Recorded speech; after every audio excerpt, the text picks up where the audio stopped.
Minkä päällä lakukastike maistuu parhaalta? Ei voi tietää, ellei kokeile. Kouvolan lakritsi.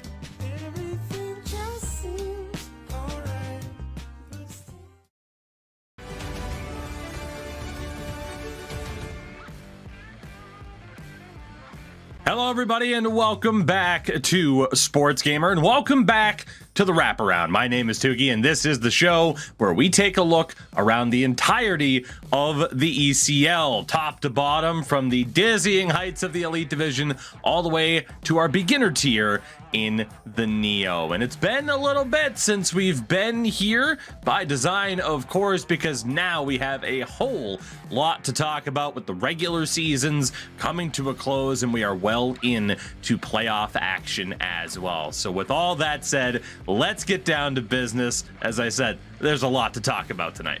Let's talk about the ECL's Elite Division. The best, of course, wrapped up their 30-game regular season, and it was our two-time defending champions in Tunnel Vision coming away with that #1 seed. And as a matter of fact, let's zoom that in a little bit there for you. Why not?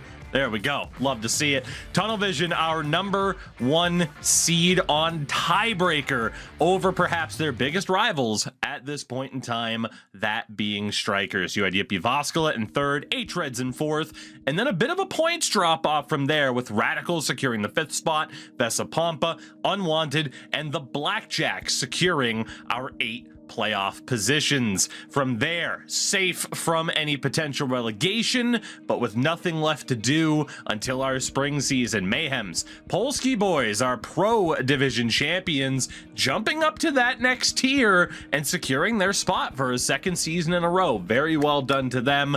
Hamo and Goons also safe and will be competing this spring in the Elite Division.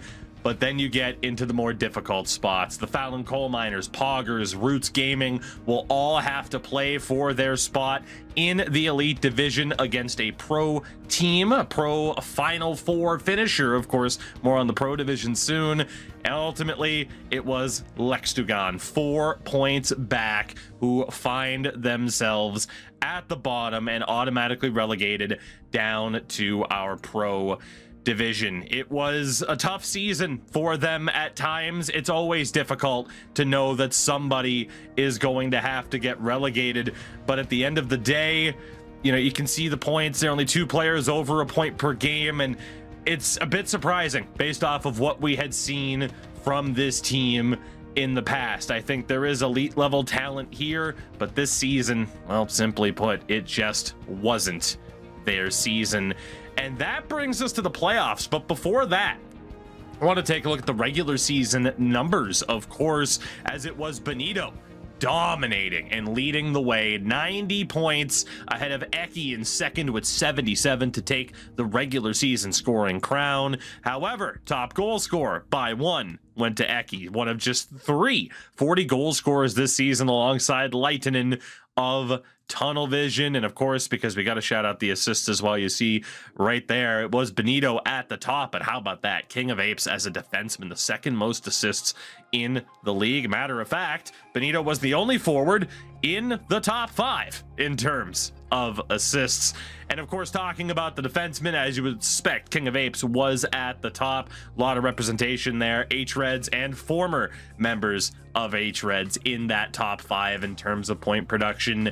And then, of course, the goaltenders, the winningest. It was a tie between Finsere and Kazu of hREDS and Vaskala. On the other side, though, you see 86 save percentage for Kazu in this season, just an 80 for Finsere. In terms of save percentage, though, how about that 88 at the very top for Sibelius? See if I can get the website to cooperate with me here.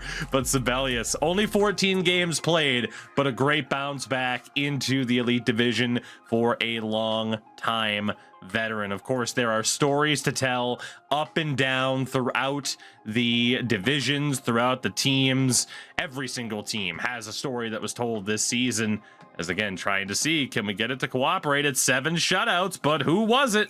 Well, we might not ever know. Gotta go down to the scroll bar at the bottom. It was Kazu, of course. 7 shutouts might just be your favorite to win the goaltender of the season. But that brings us into the playoff action. As I said, it's well underway. The first round has been completed. Tunnel Vision securing their spot in the semifinals yet again as they eliminated Blackjacks in 6 games. A strong effort from the Blackjacks, a series where maybe, just maybe, something could have happened, and now they have to look forward to a future without their captain. Original Snus announcing he is going to step back from competitive play. We'll see what the future happens to be for the Blackjacks moving forward. Straikers in a very competitive series against Unwanted. Unwanted were a team that we looked at. They clinched their playoff spot kind of late, despite finishing their 30 games incredibly early, and they gave Straikers everything they could handle. That is a team to watch out for in the future, no doubt about that. On the other side, though, our lone upset, Vesa Pompa, taking out Yippee Voskala. Yip, a team that looked like they could have easily been the #1 seed this season. They couldn't hold on and fall in the first round. Another frustrating chapter in their history when it looked like maybe, just maybe, a championship could be on the horizon. And again, they fall in the first round. Incredibly disappointing for them. And our final opening round matchup, it was hREDS jumping up ahead of Radical in our shortest series of the opening round in 5 games. And that sets the stage for our semifinals, which kick off this week as #1 Tunnel Vision take on Vesa Pompa, and our 2 seed and Straikers take on hREDS yet again. You're going to want to catch these matchups, bottom line. I would normally say you're not going to want to miss it. You are absolutely going to regret missing these particular matchups as we kick things off. hREDS, Straikers, Vesa Pompa, and Tunnel Vision, the first 2 games of each series on Monday, and then Wednesday and Thursday, we wrap up those series. By the end of this week, we will know who our final 2 will be in the ECL Elite Division for our winter season.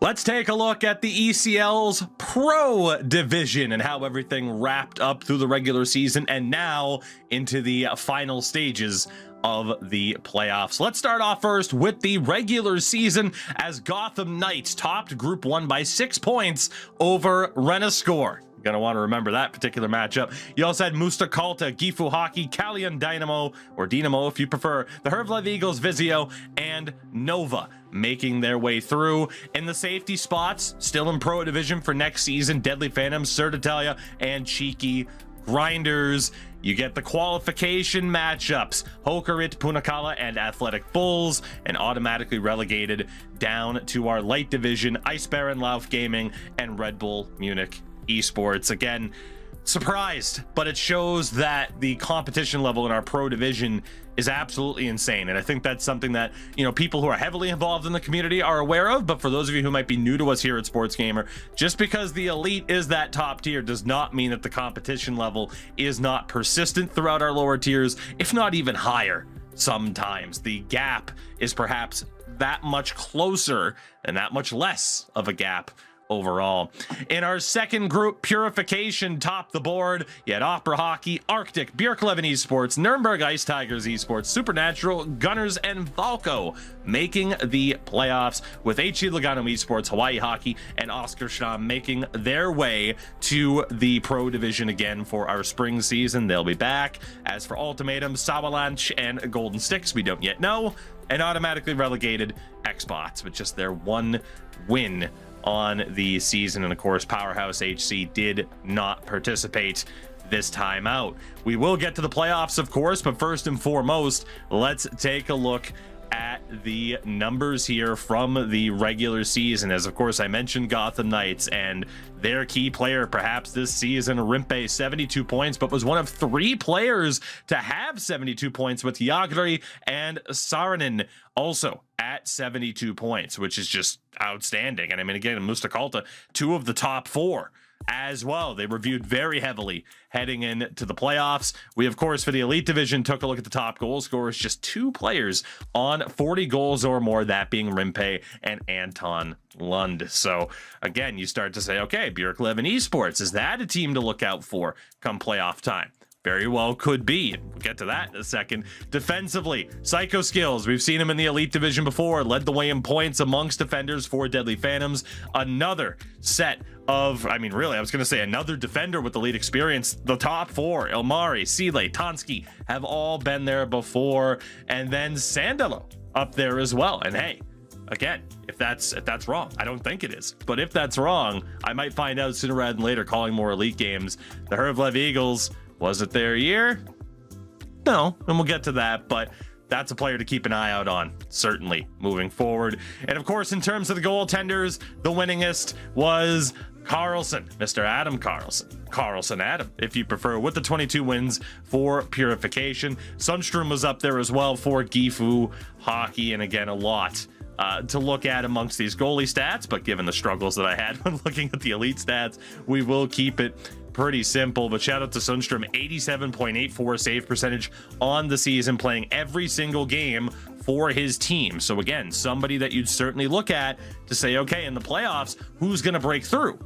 That's why I like to go through the standings and the stats, because it sets the stage for like, okay, yeah, what have the playoffs looked like?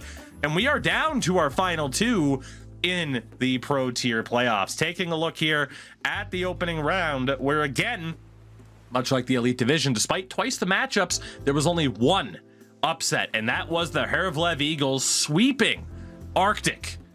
I don't know what it's going to take for Arctic to break through, but they've been in the mix now for so long. Gotham Knights in a sweep. Purification had a very tough matchup with Nova. Another sweep as Renascore was through. Opera Hockey over Vizio in 6. And obviously 6 games was kind of the more common final number, but we did see quite a handful of 7-game sets. But again, just the one upset in that first round. And we'd still only have an upset in the quarterfinals as the Gotham Knights took out the hREDS Eagles. Again, tough end to hREDS season, but Gotham Knights, as you'll see, are on an absolute roll. Purification knockout Björklöven in 5. Gifu survived Opera Hockey in 7. And Renascore over Mustakalta in 6. And it brought us to our semifinals that wrapped up on Sunday night, where Gotham Knights took out Gifu Hockey in 6 games. So close yet so far, but again, Gifu will still have the opportunity to work their way into the Elite Division if they win that relegation series. The pride of East Timor. I don't think they're actually from East Timor. I gotta be honest with you, but this is a team that I will not be surprised to see in the Elite Division if they make it through. But again, very tough competition. We talked about Sundstrom in goal. We talked about this guy right here. Have I learned how to say his name properly? Well, we'll see if they make it to the Elite Division to find out, won't we? Getting back, though, to our other semifinal that just wrapped up. What a run for Renascore there. Knocking out Purification, the 1 seed from our second group, eliminating them in 7 games. It has been the powerhouse of this pro division, Gotham Knights, that make their way to the final with plenty of elite experience in this lineup. Rimpe, Karani, Red Misty, Ilmari, even Borjan Dalen's a name that might be familiar to you if you have caught a lot of our broadcasts at this point. Disco Kraken in goal. This is a team that looks really stellar, to say the least, and they've continued it throughout the playoffs, but they do still have one more series to win, and it has been against that team of destiny almost in the form of Renascore. In fairness, they were a high seed. They were the 2 seed behind Gotham Knights, as I alluded towards before, but man, they have a very tough matchup ahead of them. But you get a look at the playoff stats so far. Good production across the board.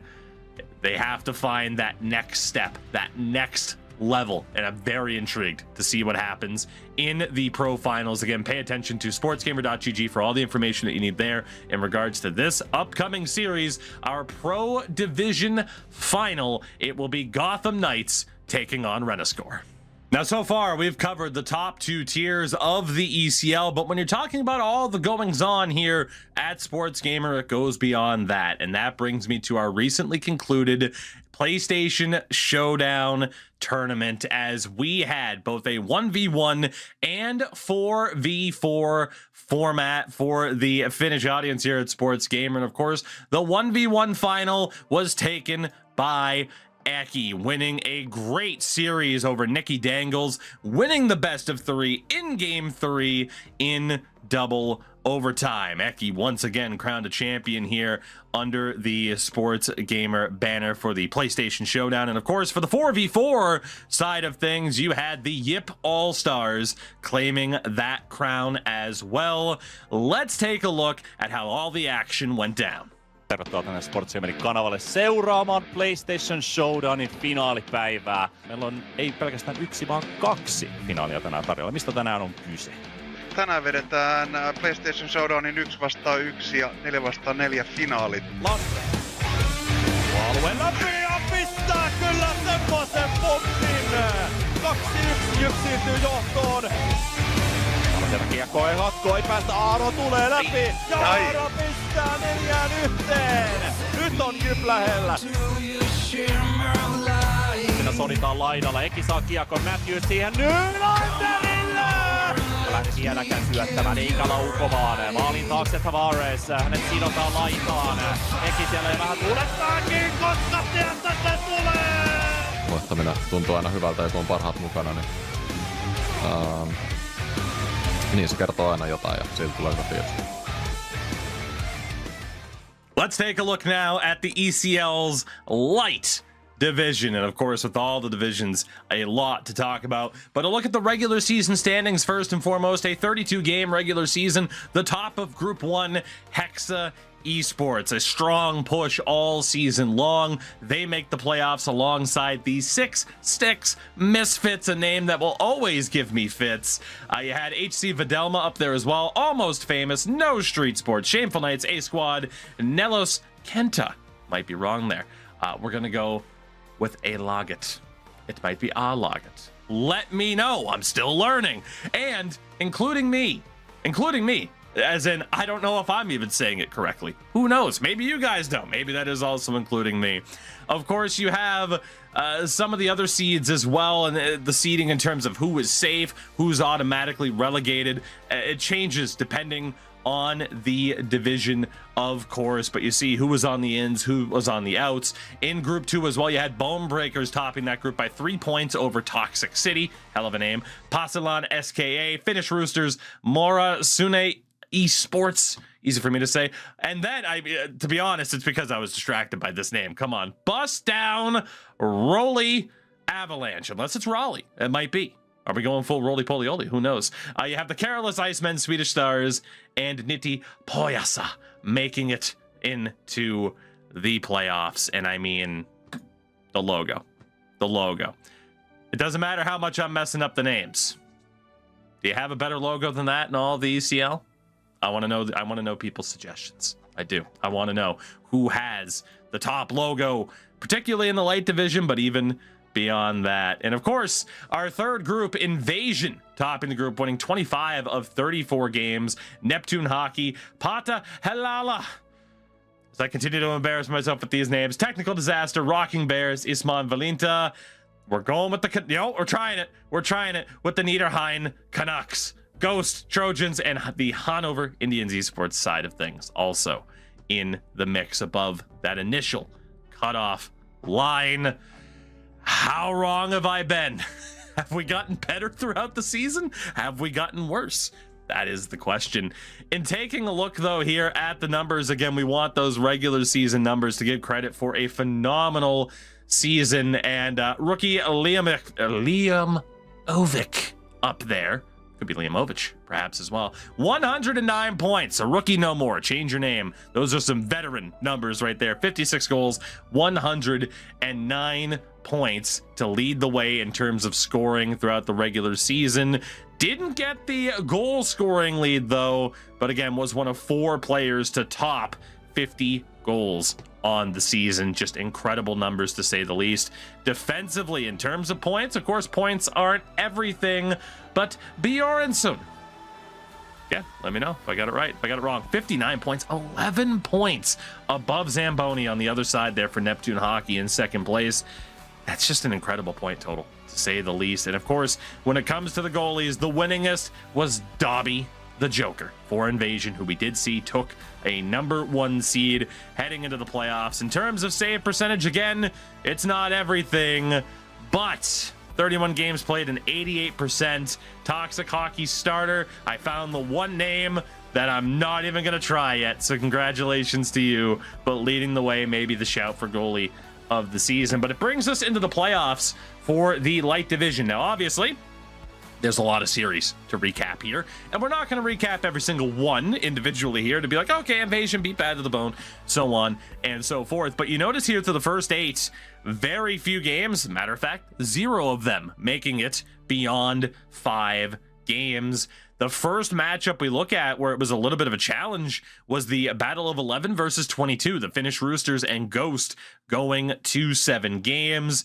From there, only one other series going to at least 6, with Mora taking that series in the Battle of 15 versus 18. And there were just 2 upsets in that opening round as Ace Squad took out Rocking Bears and Shameful Knights take out Isman Valinta in 5 games. So with very few upsets, it sets the stage for immense disappointment for some of these teams heading into round 2, knowing that only so few can make it into that 3rd round. And in round 2, again, it starts off very strong for the top 4 seeds, every single one of them winning their series in 5 games or less.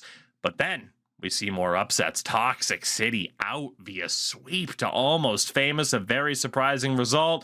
And speaking of surprising results, the Finnish Roosters pushing forward, sweeping the 6 Sticks Misfits. Unbelievable. And Pasalan SKA over Technical Disaster in 7, and then HC Videlma over Pata Helala in 5 games. So again, the top seeds getting the job done, but chaos in the bottom half there for round 2. And it sets the stage for us right now in the quarterfinals at the time of recording. Before we kick off our Monday broadcast, we have 3 series in the books. Not sure if this series is done. It hasn't been completed. If it has, well, my bad, but not really. It's more their bad for not reporting it. But as you can see, talk about runs, Almost Famous did it again. #1 Invasion out in 6 games. The Finnish Roosters battling with Bone Breakers, and then the other 2 top seeds in Hexa Esports and Neptune Hockey, both advanced. Neptune going 7 games with Pasalan. So needless to say, this title in our light division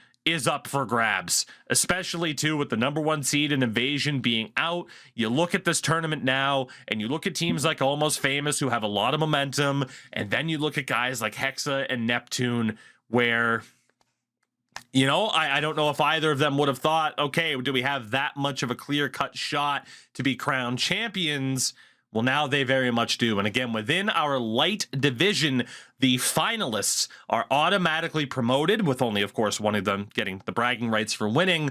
And we have a bronze medal game between 3 and 4, the 2 teams who do not make it to the finals. And the winner of the bronze medal game also gets promoted. So a lot to play for here at this stage, as we, you know, very much know the 3 out of the 4 teams that are in the semifinals right now, and just how good of a chance you have at making it through, knowing that just one of the final 4 will not get promotion. So it's a crazy, wild finish in store for the light division. Make sure to keep following us here at SportsGamer as this continues to wind down. It's going to be an exciting finish.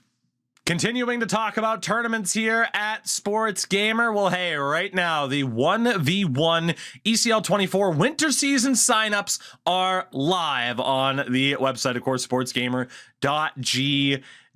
It was an incredible ending to the 1v1 scene in our spring season. Sin and I were there on location to call it in a very memorable Final Four, and I'm so excited now to see what happens moving forward. We have 4 sets of qualifiers coming up in February on the 8th, 9th, 15th, and 16th. Of course, go to the website, check out this article, all the information that you need, the prize pool that is there and available. And of course, going to be leading to our grand finals setup this season as well. So a lot to play for here. Again, make sure to check out the website for all the information that you're seeing me scroll through right now. The 1v1 winter season is about ready to begin.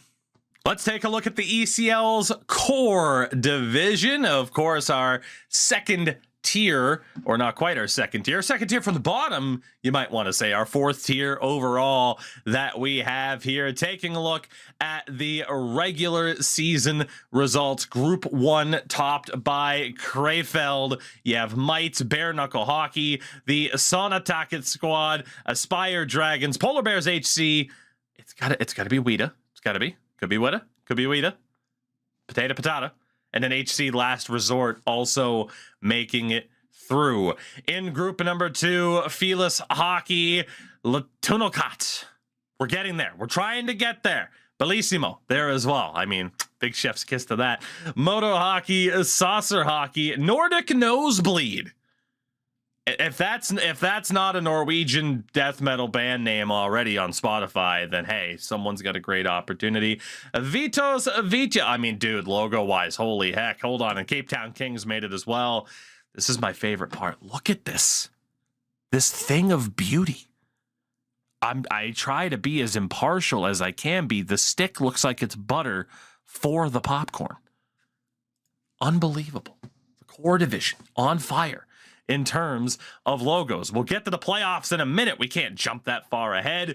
We have group number 3 as well, with the Silver Sword Griffins taking the top of the tier. United Front, Rusty Bulls, a name that we have seen a lot. HC Gaming, the Mambas.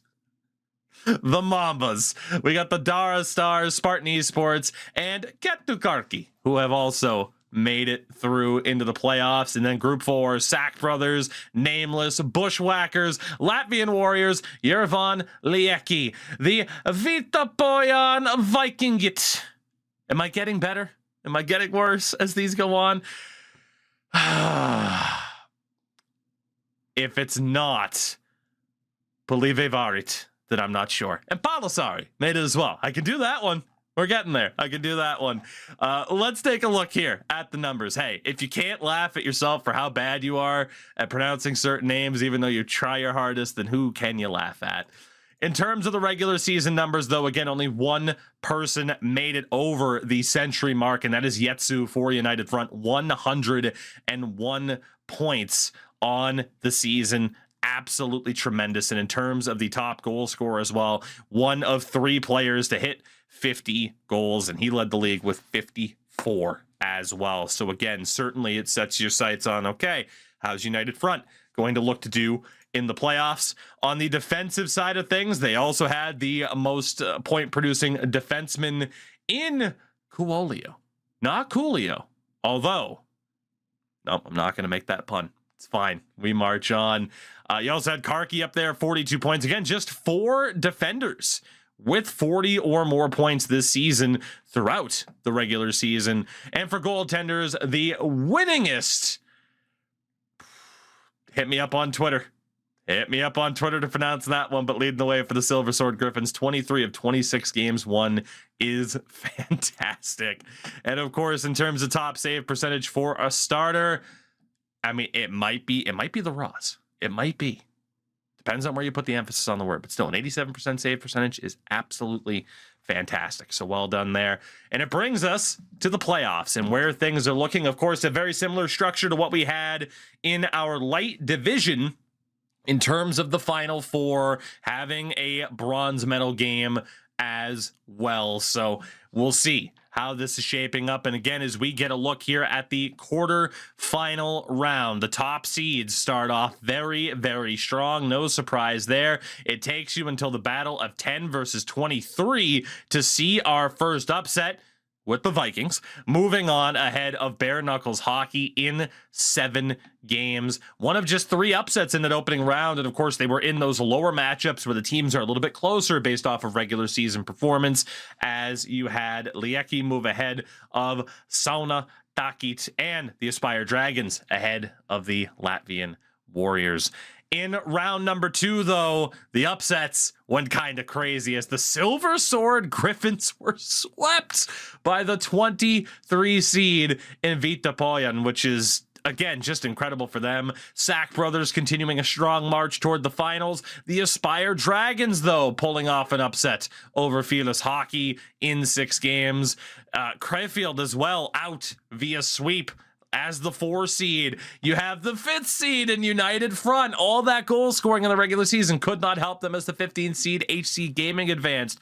Bushwhackers advanced in 7 and Bellissimo in 6 over Nameless. And of course, we don't have the final result plugged in there, but we do know that Mites advanced, and indeed they did as they took out the Aspire Dragons in 7. Sack Brothers finally ended a tremendous run from Vita, so credit to them. But Sack Brothers into the Final Four, Bellissimo as well moving on, and Bushwhackers Gaming. All of that chaos only for the 4 higher seeds of the quarterfinals to advance. And we know it is these top 4 teams. Can't highlight just the top 4, unfortunately, but it is those top 4 teams moving on into the semifinal structure that we have, again, with the bronze medal game. 3 out of the 4 will find their way up to our light division next season. And based on the craziness that we've seen so far, I imagine we have some more twists to the tail coming up.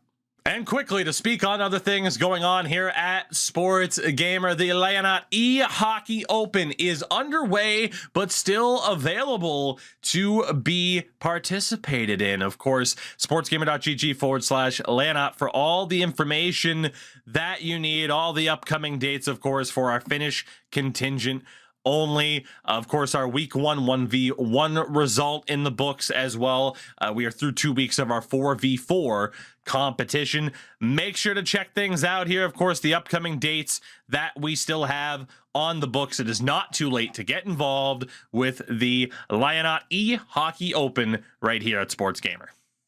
And last but not least, let's talk about our intro division tier, the Neo division that we have here for the ECL. Taking a look at the regular season final standings, Russian Lightning taking the top tier in group number 1. You also had the overpaying Threshers, which again is just absolutely tremendous, moving on as well over that 30-point mark. In Nuremberg, Needhager up there as well. In group number 2, the Cost Wolves able to advance, but look at how close this was. 34 points, easy for me to say as well, for their closest competition. You have group 3 led by Urban Invasion, and again, tremendous for them. Didn't lose a single game throughout their 16-game regulation or 16-game regular season, I should say there. And of course, in group number 4, talk about a great run.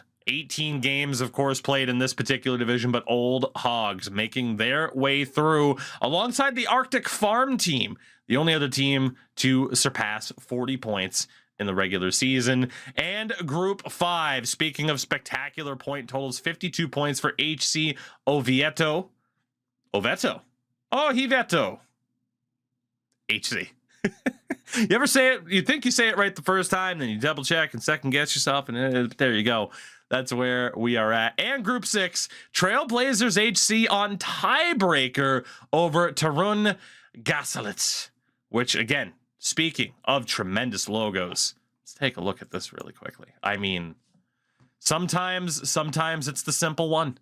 Sometimes it's the simple one. I'm a big fan. Put that on a t-shirt and I will buy one. I'm telling you that right now.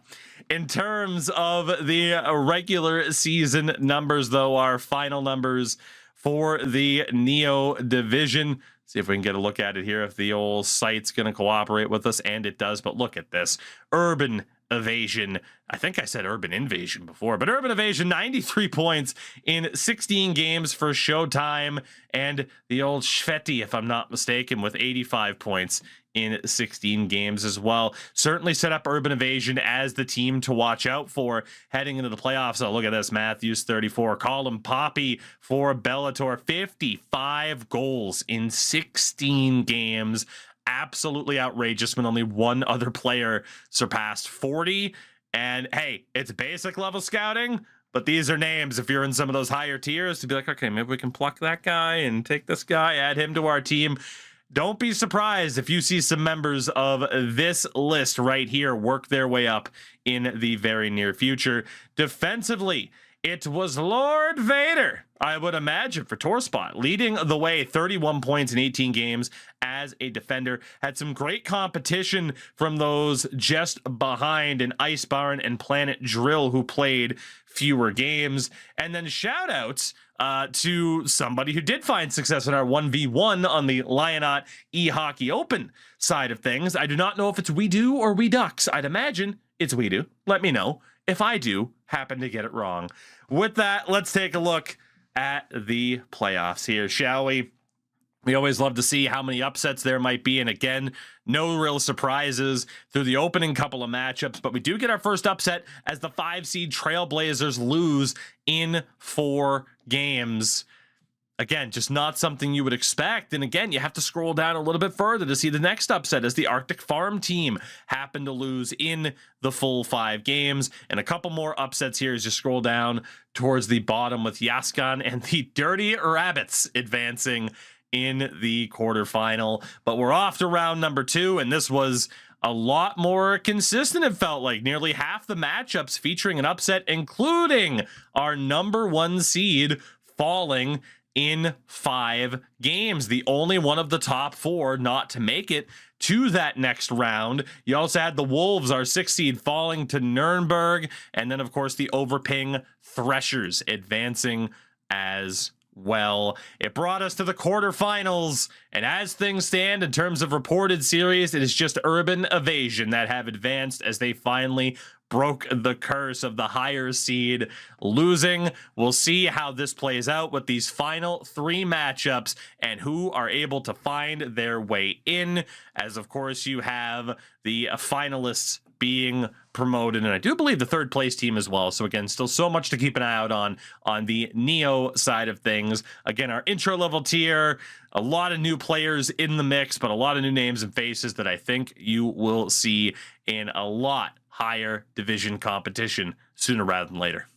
So that will do it for this one, everybody. Again, I thank you very much for joining me here. The next time you'll see me on the wraparound will be our winter season recap in full. Everything will be done and completed. We'll be able to talk about the championships, the outcomes of the relegation battles, and everything that comes with the conclusion of a playoff run. But for now, I want to thank you very much for joining me here. Again, make sure to check out sportsgamer.gg for all the information that we talked about today, to be able to consume it in your own time and to not butcher a handful of names, if not multiple handfuls. But for now, again, thank you so much for joining me here on the wraparound, and we'll see you next time.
Minkä päällä lakukastike maistuu parhaalta? Ei voi tietää, ellei kokeile. Kouvolan lakritsi.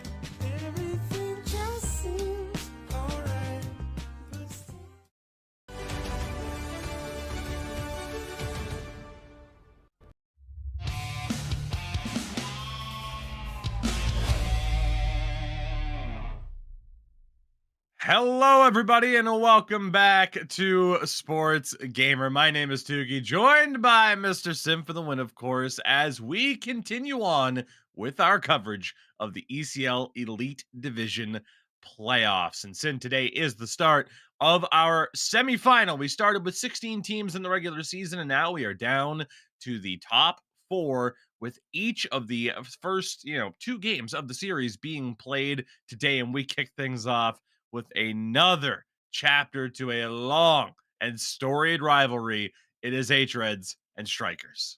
Yeah, something that we just know is going to be epic series in some way, shape, or form, as these two teams have faced off in a variety of different circumstances with, well, a lot of differing outcomes as well. Obviously, historically, hREDS more recently getting the better of Straikers, at least when it comes to championship wins and things like that. But both of these teams currently on the hunt, trying to get themselves back to the top of that mountain, but they have to one of them has to get through the other one here, and that's going to be a tough battle. It's always been a tough battle when you don't have that number 1 seed. Speaking of which, our number 1 seed, 2-time defending champions in Tunnel Vision, they will be in action a little bit later on as well against Vesa Pompa, the lone team to pull off an upset in our quarterfinals. It was an incredible set of series. Of course, looking at the bracket to give you a look at the picture and how we got to this point. It was Straikers beating Unwanted in 6 games, but one of the most entertaining 6-game series you will ever see.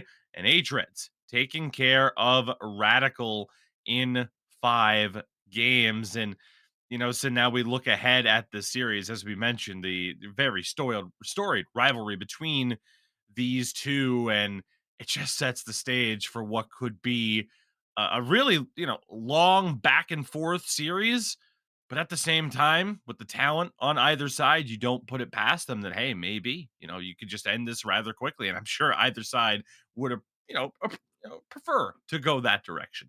Yeah, that would definitely be a welcome, because these teams have always essentially just beat each other up in a variety of ways. But we have seen short series between them. I mean, I think the first, championship appearance from hREDS, they lost in, I think it was 4 or 5 to Straikers. And then later on down the road, hREDS returned the favor to Straikers by winning a championship, I think, in 5. So it's it's kind of run the gamut between these two teams all the way across. But, we're here in a new iteration, one of the more different NHLs than we've had in the last few years for sure. And both of these two teams have shown that, they are willing to make those adjustments, and they're keeping up with the times, and they have insane amounts of talent all throughout their lineup.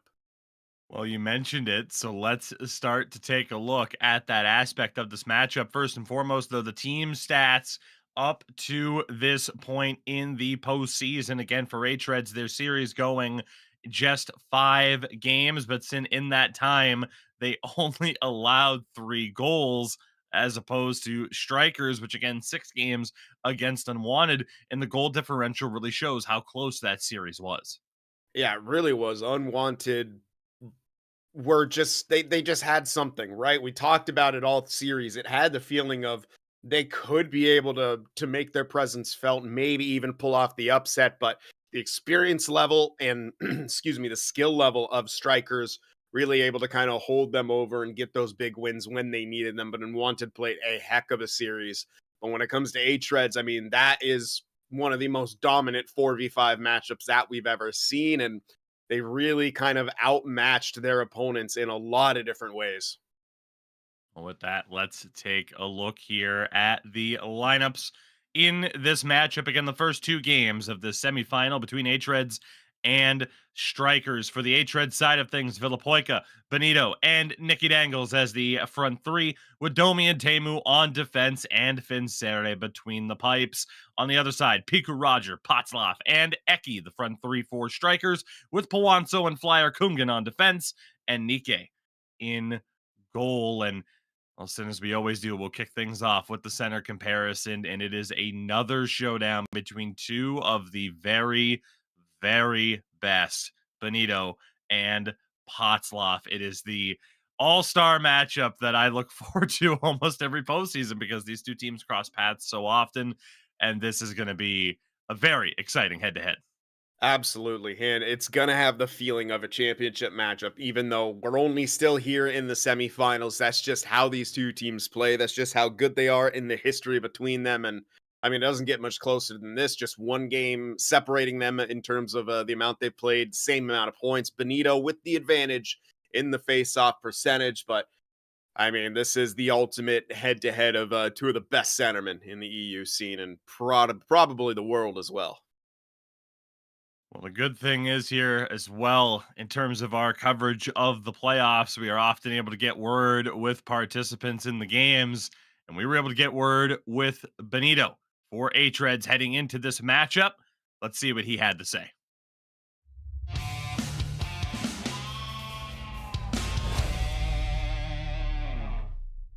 I am here with hREDS captain Benito. Benito, thank you so much for taking the time to chat with me once again. Thank you. Absolutely, man. And, another year with hREDS in the semifinals and another year with you guys matching up against the guys over in Straikers for another playoff series. I've got to ask you, man, what are your thoughts going into this series against a team that you're so familiar with once again? It's of course exciting playing semifinals. Last time we played them, we lost, so we definitely want to get revenge for that. And obviously, we always want to win, and it always feels better to win against a great team. And we're very focused and hungry for success this season.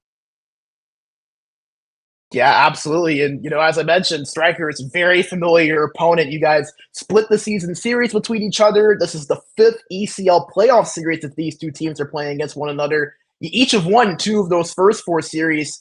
I've got to ask you, being so familiar with these guys and having to go against them so often on the stage, what do you believe is typically the biggest factor or difference maker in a series against Strikers? I think it comes down to individuals mostly. Of course, team play is important, and playing together as a team is crucial, and it can't be overstated. But I think mostly it will come down to individuals at the most important times and the decisions that the players make, and I think that's mostly it when it comes down to a tight series. Absolutely. I know you talk about individuals, and I know you can't give up too much of you guys' game plan away, but is there anything specific that hREDS is going to be focused on gameplay or strategy-wise going into this series, or is it just going to be focusing on playing your own game and honing in on that? I think it's focusing on our game.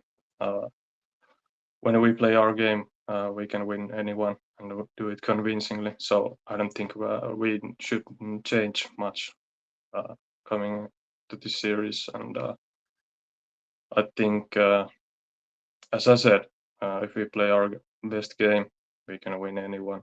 And I don't see any reason to change much since we have been playing pretty well recently. So I think we trust our game plan and trust that we will come victorious at the end.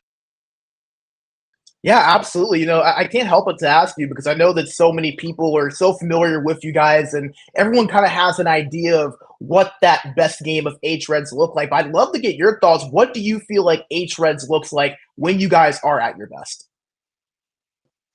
I think we look like hREDS. We have our own style, and we have played most of our time that we have been hREDS, and I think that's our identity, and I think we should keep it going. And I don't think anyone else can play like us when we are at our best. So it's something that we should try to keep doing and do it well. Yeah, staying true to yourselves. It's worked well for you guys so far. Benito, one more question for you. Don't want to take up too much of your time. 4 wins against the Strikers team. It's the only thing that stands in you guys' way of a trip back to the ECL Elite Finals. I know it's been a few seasons since you guys have been there, but what do you think it is going to take for hREDS to win the series and punch your ticket into that final round? I think it's going to be just us focusing on our game and playing as a team, working together to whatever comes up against us, and trying to work through it as a team and supporting each other. And I think that's mostly it. Yeah, man, absolutely. Well, it's going to be a really good series. A lot of history between these two teams. You guys never fail to deliver. Benito, thank you so much for taking the time to chat with us, and best of luck in the semifinals. Thank you.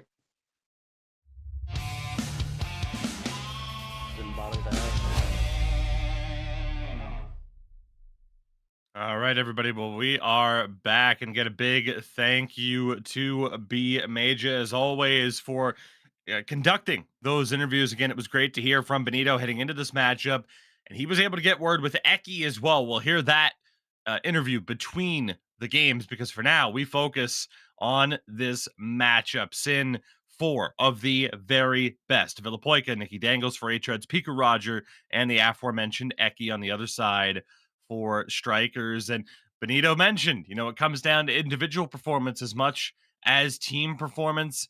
And in terms of propelling their team to the finals, you look at these guys and say you need to be on your game. This is the time to step up and be that offensive force that we know all 4 of these guys can be.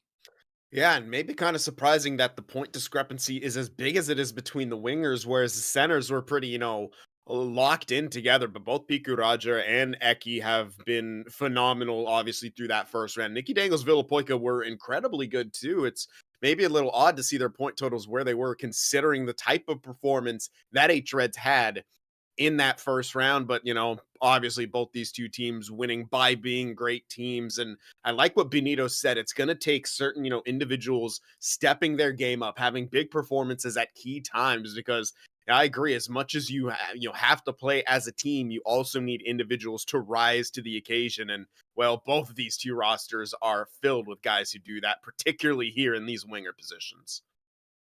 Take a look now at the defensive matchup one more time. As again for hREDS, we have Domi and Teemu. It's Palazzo and Flyer Kungen for Straikers. And, Sen, you mentioned the kind of point discrepancy that we had amongst the wingers. That is not the case for the defenders. All 4 of these guys very much involved in the offensive output from the quarterfinal round. Yeah, and it's just it really is kind of when you look at it at times, just the skill level and the types of players, it's a mirror match all the way across. The advantage that I think hREDS have is just much more experience when it comes to who's playing on defense. Obviously, Domi, Teemu, a lot more experience as defenders and playing together as well. Obviously, Puanso, Flyer Kungen have been teammates for a long time, but not necessarily playing on the back end. It goes to show you the sort of flexibility that Straikers have. But in this matchup, is that going to be some kind of an edge that hREDS are going to try to lean on? We've talked about that flexibility a lot, and really at times it's as if all 5 skaters on the ice are forwards, constantly able to rotate out, cover, and just make the most of the play that's there. And that can cause havoc for the 2 that we're going to talk about now in our final head-to-head, the battle of the goaltenders. Sin, both of these guys, former goaltenders of the season.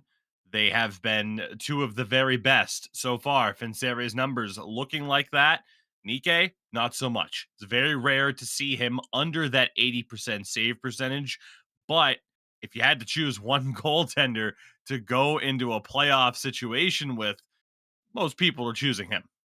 Yeah, and that's kind of to me, I think it's early in the playoffs, it can be a little bit deceptive, some of the numbers. Obviously, you think back to the series between Straikers and Unwanted and how Unwanted scored all their goals. I mean, it was Straikers getting the better of the play throughout the majority of the series, but it's that fierce counterattack of Unwanted. And maybe they didn't get a whole huge volume of shots, but their quality that came towards Nike was tough to defend against.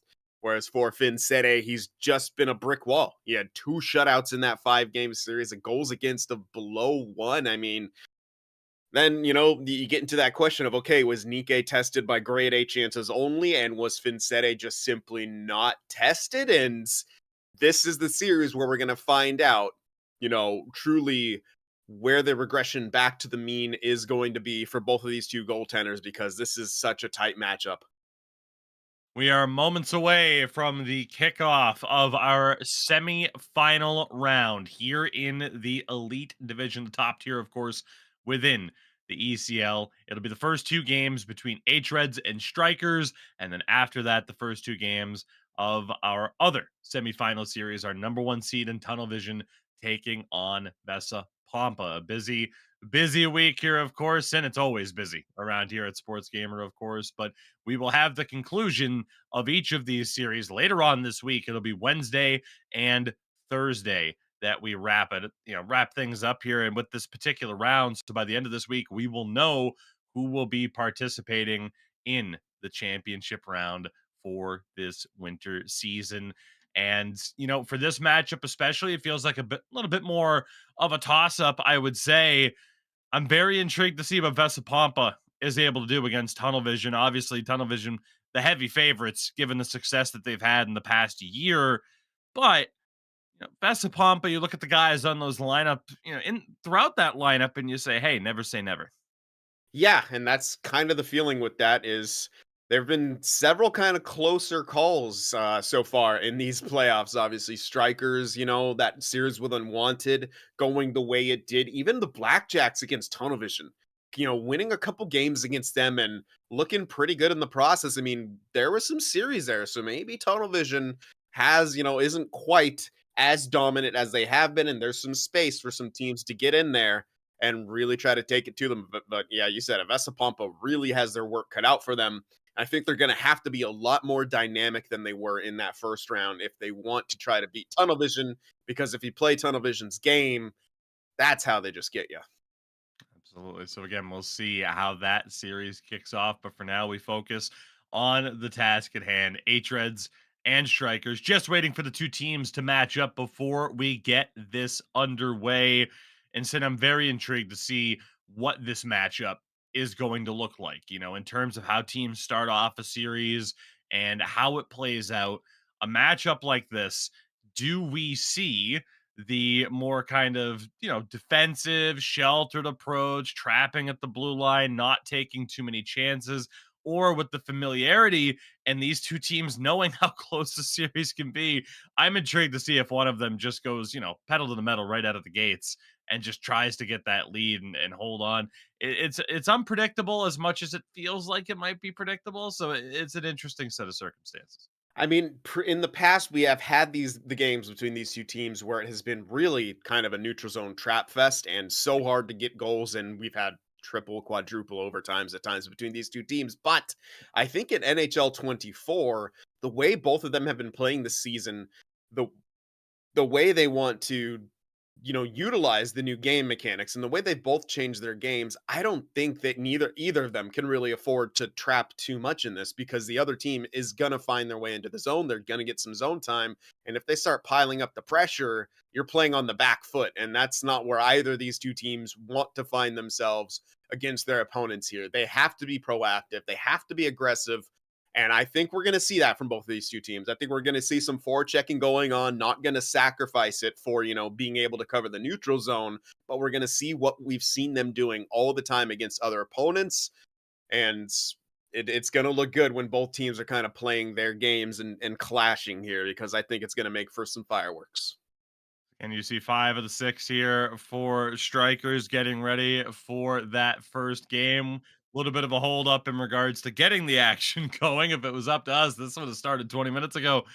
Maybe not 20 minutes ago. That's a bit of an exaggeration, but we are awaiting the start of this series between these 2. Sin, in talking about everything in regards to this matchup, You know, we talked about the history between the two. We talked about the history of the individual teams, the lineup changes. You know, we focus on that defensive set of combinations, like you said, the history there. For hREDS having that more defensive experience, but then Straikers, we've talked about it a ton, just how they are a combination essentially of two of the best teams that the Elite Division has ever seen. Yet here they are, still stuck on the outside looking in terms of a championship. You know, they made it to a final round this past summer, but it's one of those things now where you look and say, like, okay, you know, how many more times are they going to go for it before you start to think, well, maybe we change things up at this point? Like, you just never know, as it's a constantly evolving scene. But what we do know is the action is about ready to begin. You get a look there at the teams in the lobby.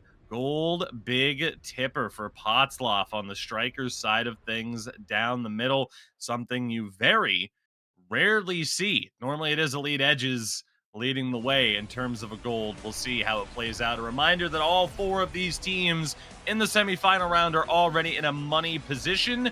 Now it's just a matter of who makes it to the final two and ultimately who crowns themselves the champion. I like seeing that from Strikers. They're already kind of playing, mixing it up. Who knows if they're playing mental games as well? But you know, it's that's something that I think they're going to have to do. That shows me that they're already willing to not look for the perfect opportunity. They're going to be willing to throw pucks on, and that's very important. They even have a gold onesie on the point from Flyer Kungen, so both he and Ekin. Action underway. Nicky Dangles sent one across. An early start here for hREDS.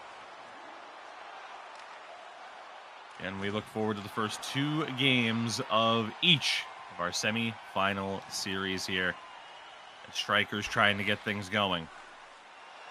See that trap early on here from hREDS. Ekin able to find space. Alonso down low for Potsloff. Back to the point again. Alonso wanted that deflection in front. They looked for it early. hREDS, one pass too many. They're offside.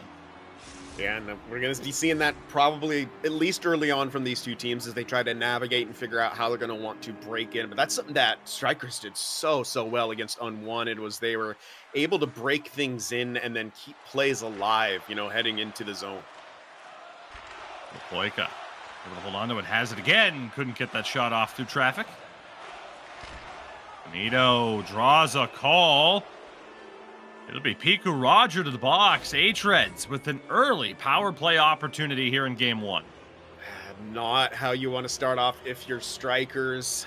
That's just a tough one to really take. That's a couple times that hREDS have been able to sort of keep plays alive in the offensive zone, and a bit of an ill-timed poke right there from Piku Roger, and he will be sitting for that. So this is a huge kill, but a big opportunity for hREDS to take advantage and be able to play their game. Session off the face-off win. That shot broken up, and loose puck is covered by Nikke. Talked about the face-off battle, how close things are between Benito and Potsloff. These two know each other oh so well on the ice here, and face-off's going to go a long way in determining who gets that extra zone time. And it's a good start for Benito, but Strikers able to recover, and good job by Palonzo, sends it all the way down, the bouncing puck. Demu couldn't quite trap. Demu, though, stepping up here through the defense. Went across. Nikke, it went off the pad. And Strikers able to clear it out again. That was a dangerous bouncing puck right there in the slot. Somehow, Flyer Kungen came up with it. There's hREDS onside. Benito. Across for the one-timer, they score! Villa Poika finds the space, makes no mistake with the shot, and an early power play tally for hREDS. You just simply cannot give hREDS the advantage in any sort of situation, because oftentimes they're going to make you pay for it. I mean, this is just, you know, a kind of a fortuitous zone entry with the puck bounce, but they get right to work, and somehow Villa Poika finds that soft spot and gets the one-timer off, and hREDS strike first on the man advantage and lead 1-0. Like they tried to play the lane, weren't quite able to get the intercept that they would have wanted. hREDS with the early lead here. in game number 1. Obviously a long, long way to go. Nicky Dangles has this now, trying to get to the half wall. He does, finds Benito down low, centering feed. Couldn't find a teammate. Beaker Roger for Ekin. Straikers trying to get their offense going for the first time, really, in this game. They had the one deflection bit earlier. Didn't find its way to the net. Villapoica onside. Nito down low in the corner. Trying to hold on to this. Good job by Pico Roger to win it back.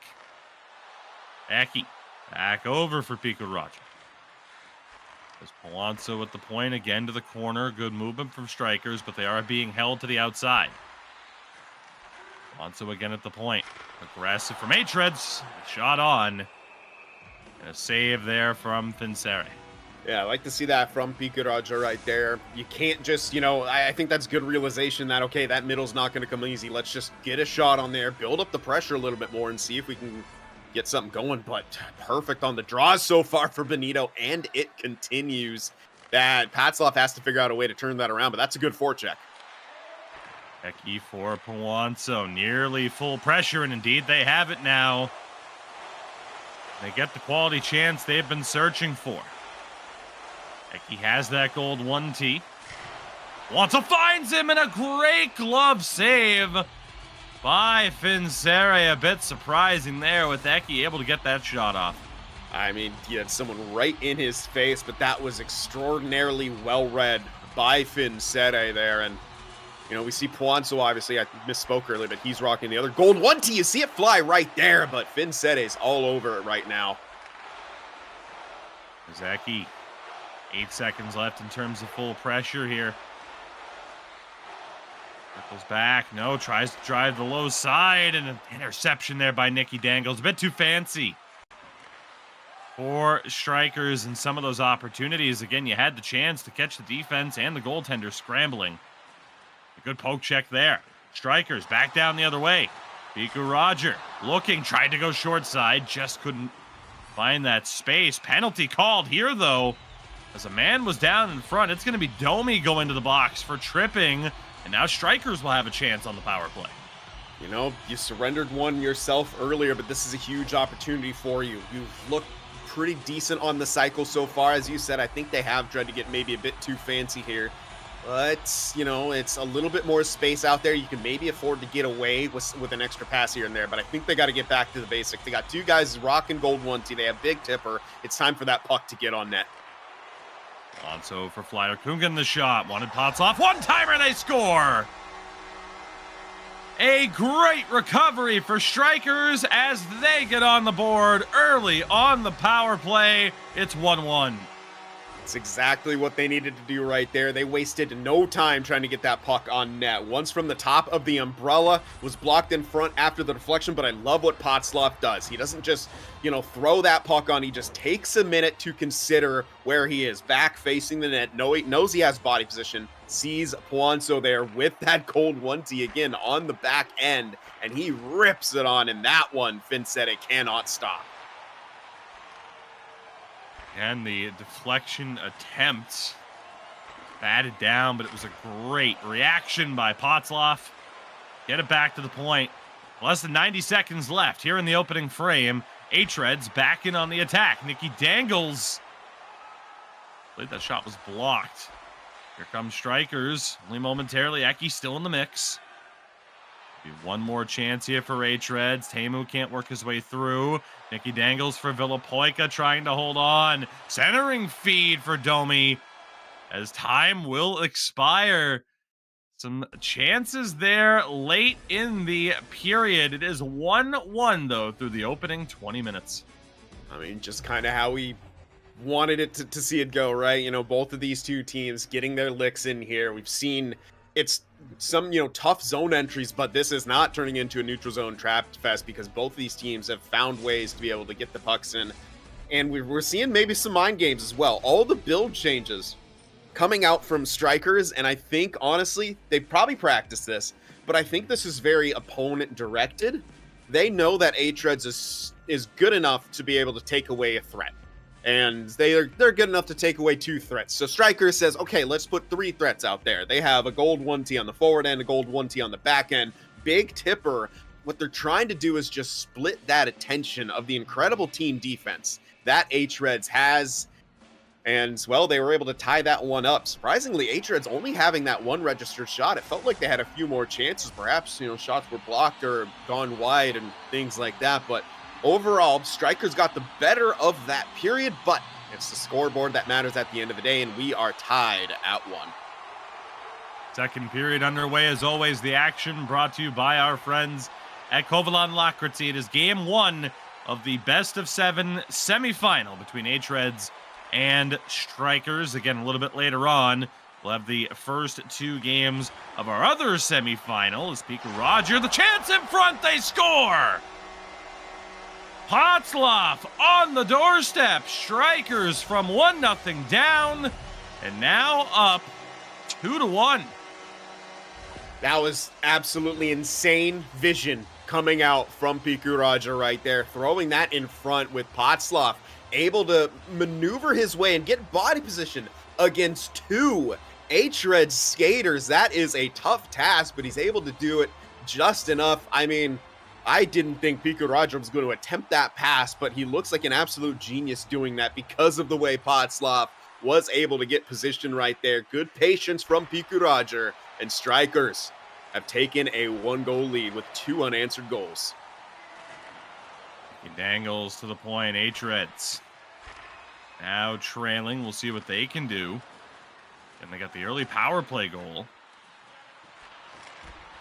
One-timer there from the point, loose, and Nikkei able to squeeze the pads.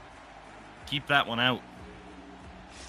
He's going to have to continue to be sharp. We know hREDS are going to have some massive pushback right here, and they have looked pretty good. They've been very close to executing on a few more things, and face-off one, they have full pressure. Domi down low for the Poika. Low shot. Wanted the rebound. Benito not able to get that pass down low. Straikers trying to clear this puck out, and they do. Still in possession. Ekin over the blue line was still feeling that slowdown effect. This puck goes all the way back to Nikkei. Straikers survive that bit of full pressure against. Emu tries to work his way into the attacking zone. No space. For Potzloff, as right now you can see the trap really starting to develop a little bit more for both of these teams, more of what we perhaps expected. Although Ekin does finally find some space. Wanted Palazzo, or not Palazzo, excuse me. I thought he was going to go to Palazzo. It's Potzloff in front. On the deflection, he turns that one over though. Lepoika was forced to slow up. Here's Teemu now stepping up for hREDS. Nicky Dangles wanted to go back to him. Nearly a bit of friendly fire as Nikkei is able to cover.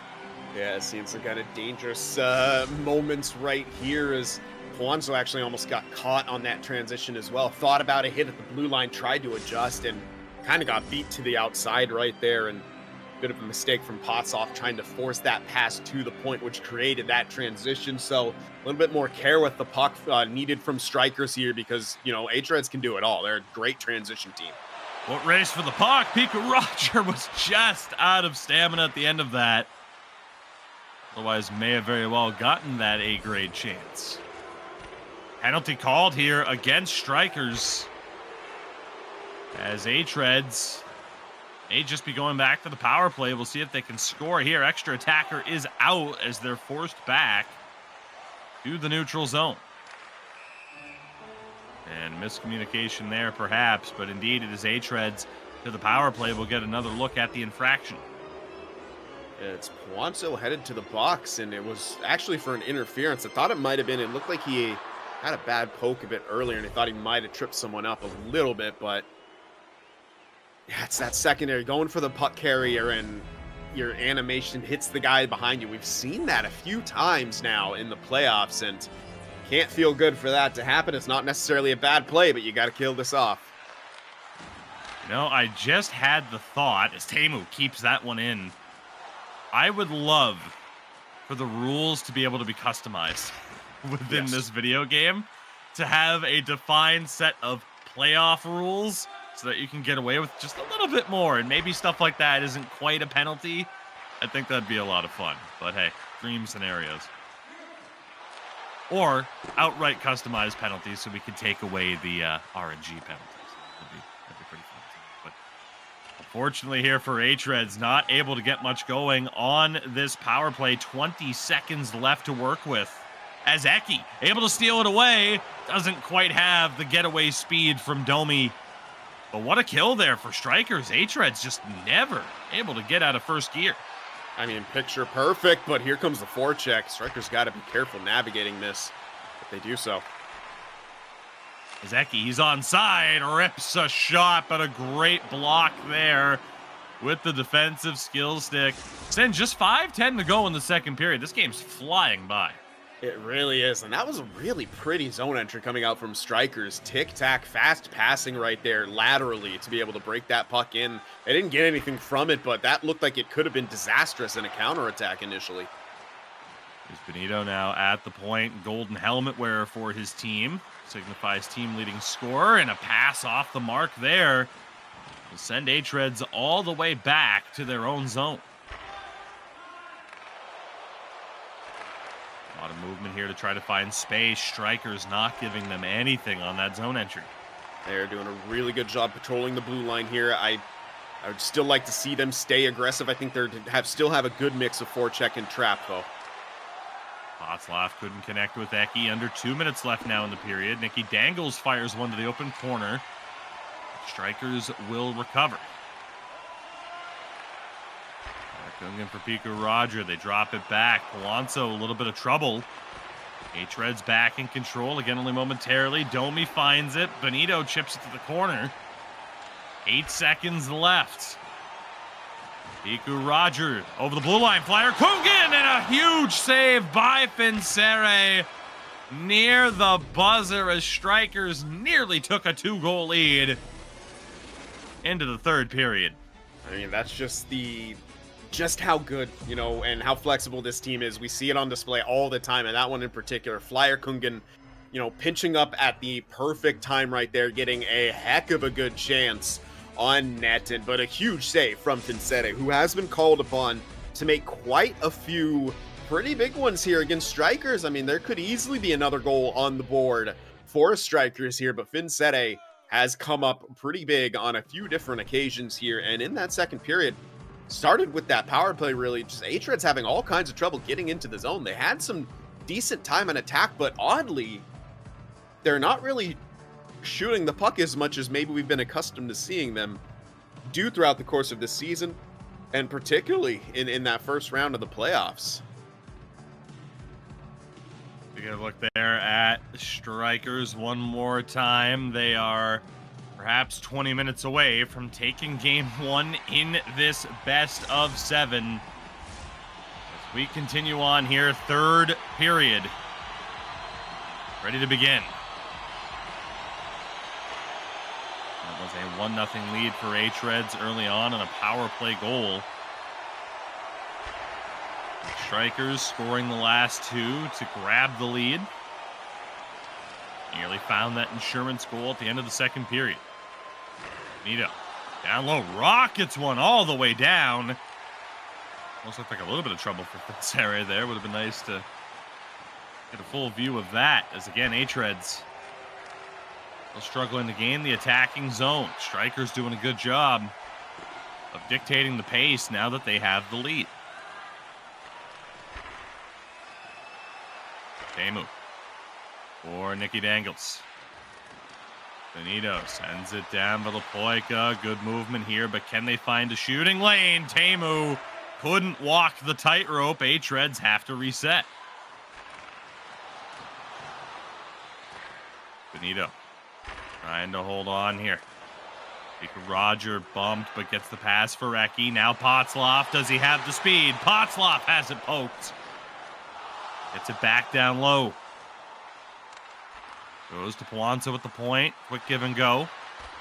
Ekin back for Potzloff. Ekin pokes it away. Just wide of the post.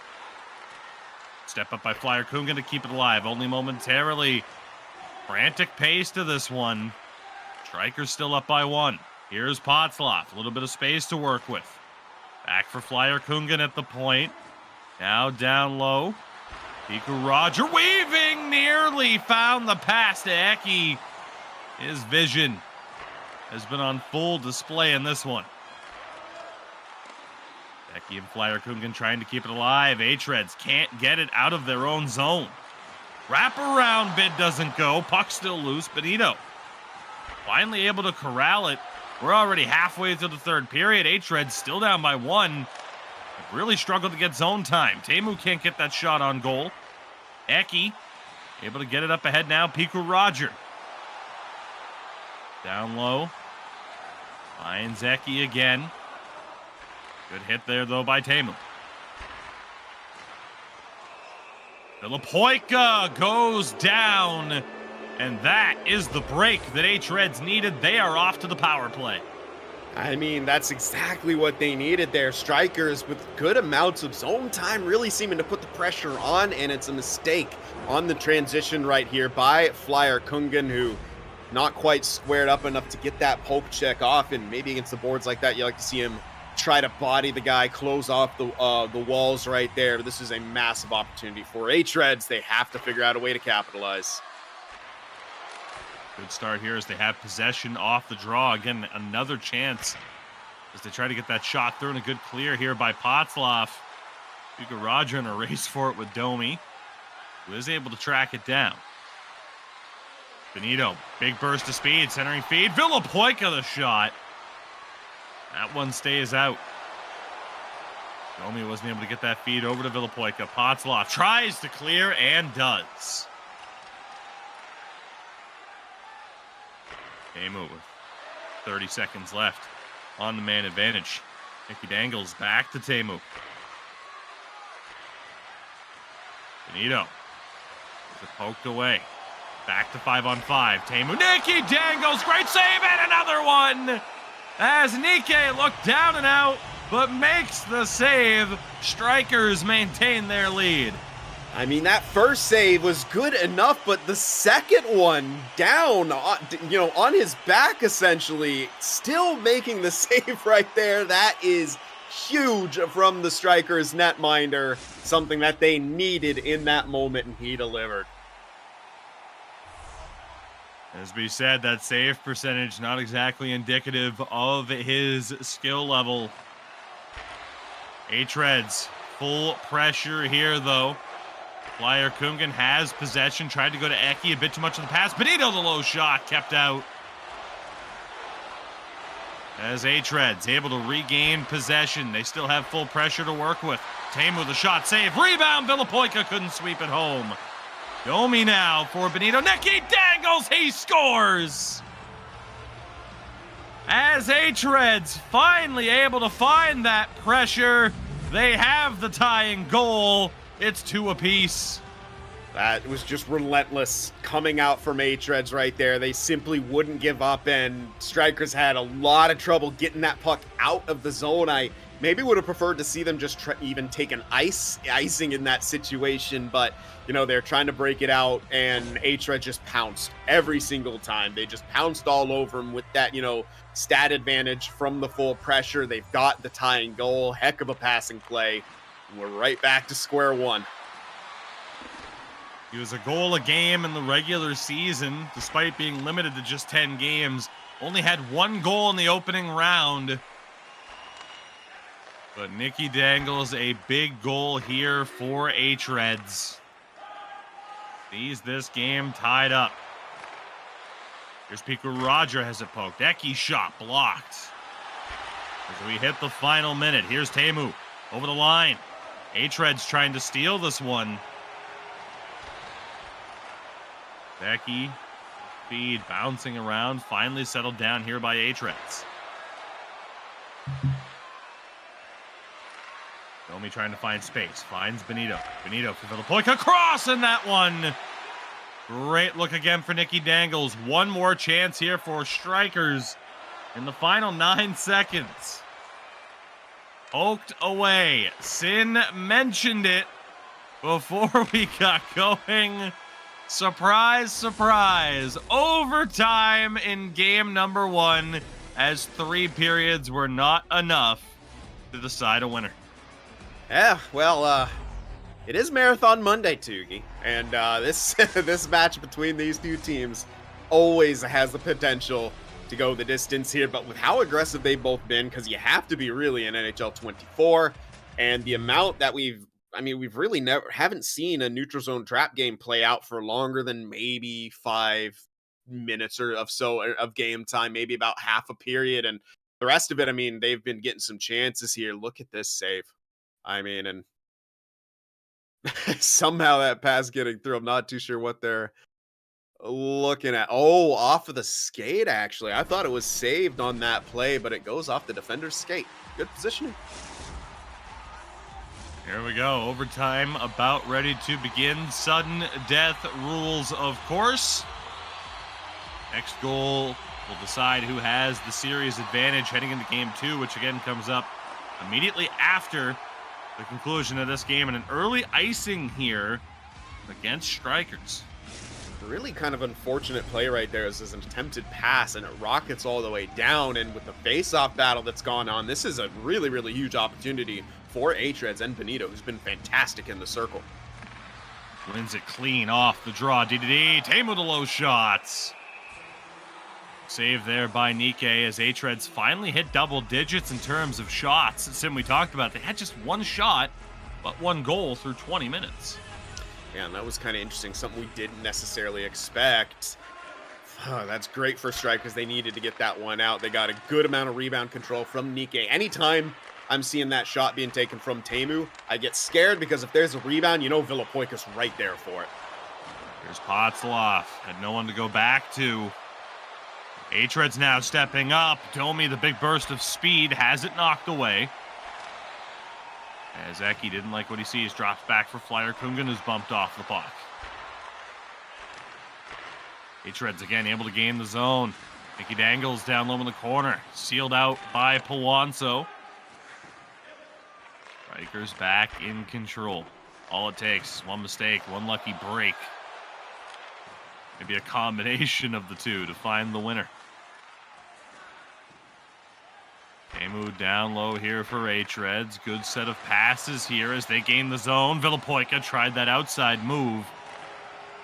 Had the puck knocked away. Flyer Kungan, trouble, loses it to Villapoika. Benito tried to go back to him.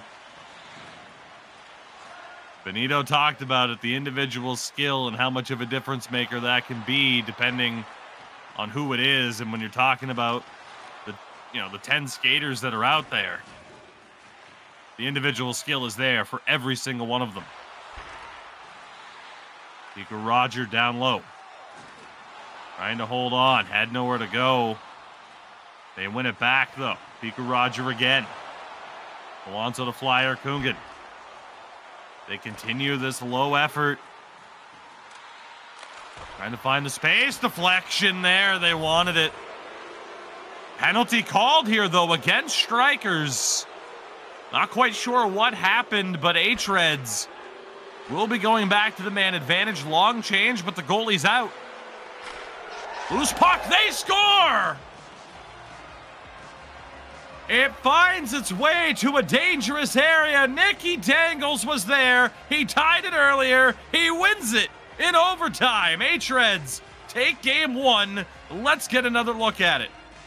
What a turn of events right here. Just completely broken play on the transition, but they had the numbers advantage right there. Obviously, as Vincetti was coming off the bench. It bounces to Nicky Dangles, and he just doesn't waste time. He just rips it on, and we see it so often how just sometimes just shooting that puck and crashing the net can do good things.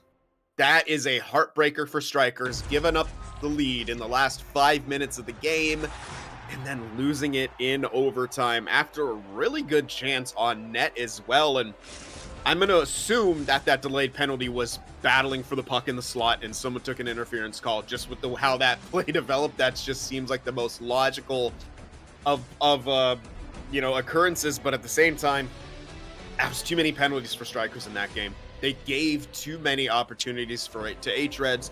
They killed their own momentum a few too many times with that, and that face-off battle has to be closer. Potslov has to figure out a way to respond to Benito, who really seemed to have his number and was winning so many of those key draws in the offensive and defensive end, which really kind of hampered Straikers in their ability to take things back and play the offense that they want to be able to play with that lead to try to take that game over. Well, Sin, we said it could come down to a mistake or a lucky break. I think we saw both in that stretch that led to the goal. Another penalty taken, as you mentioned. Strikers having trouble with that throughout the game. And then, of course, the way that puck finds its way to Nicky Dangles.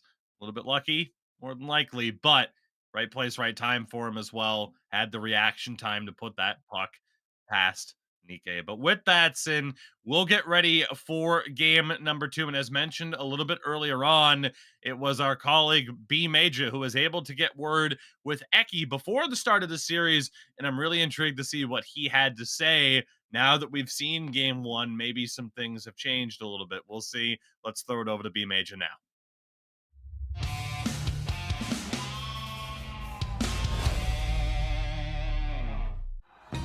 Minkä päällä lakukastike maistuu parhaalta? Ei voi tietää, ellei kokeile. Kouvolan lakritsi.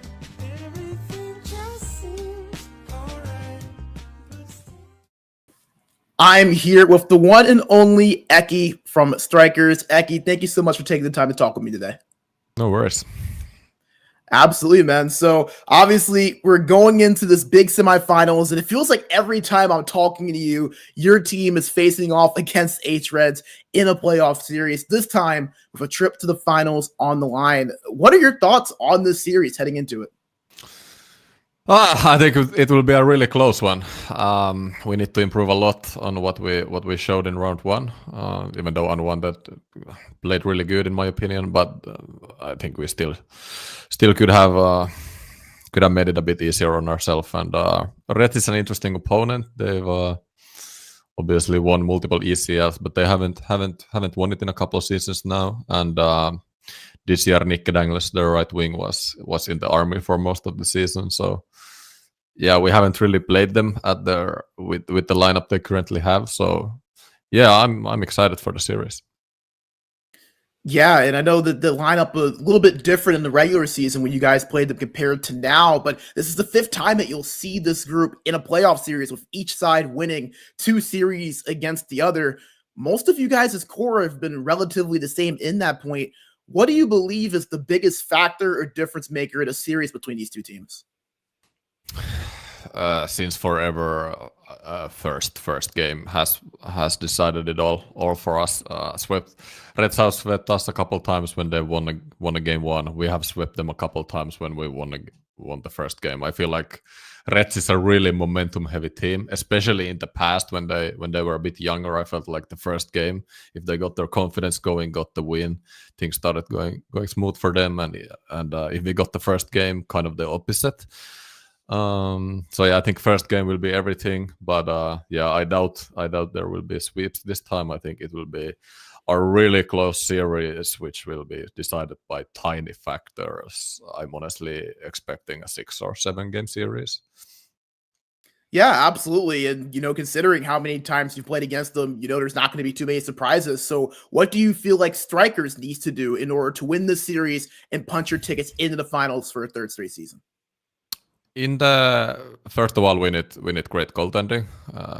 That's of course in every playoff series, and then offensively, we need to play like we did in the regular season. I think in the first round we kind of didn't play the same offense as we could have, so we need to step up in that department. And then I think defense will be a big factor in the series. Puanzo in our left D has, I don't know if he's ever played a playoff series or like a semifinal in the ECL as a defender, so that will be a new experience for him. And but yeah, just defending tight, and I believe that we will score. It will mostly come down to will we keep the puck out of our own net. Yeah, absolutely. Eki, just one more question for you. I asked Piku Roger this question last week, but I'd love to get your perspective on it since you've been in the Strikers core for so long. I know it's been a while since the guys on this roster, outside of Nikkei, have won that ECL championship, and you've made it to the finals for each of the last couple of seasons, and now just 8 wins stand in your way in getting back to that mountaintop of hoisting the ECL title. Is there that extra bit of hunger or feeling of motivation for you guys to win a title this season, or is it just business as usual for you guys, in your opinion? For sure there is. I think everybody knows we haven't won ECL in a while. We always do great in the Finnish championships, but for some reason in ECL it's always last year it was close, 1 game 7, 1-0 loss, but yeah, there's extra hunger for sure to win. I think it's about time, and to be honest, with me and Patslav won with our old group of guys, but when we came together with the Habu guys, we haven't won with this group yet. So I think it would be fantastic to win an ECL with this group of guys. Absolutely. So many names from those El Clasico series. You guys were trading titles back and forth. It felt like you guys were dominating the EU scene, just a few wins away from getting back to that mountaintop. Eki, thank you so much for taking the time to join us. Best of luck in the series. Yeah, we were winning everything, and then we joined up and aren't winning anything anymore. So yeah, hopefully this year. Thank you so much. Absolutely. I'm sure the well is not dry yet, my friend. All right, Tuki and Sin, we'll send it back over to you guys. Minkä päällä lakukastike maistuu parhaalta? Ei voi tietää, ellei kokeile. Kouvolan lakritsi.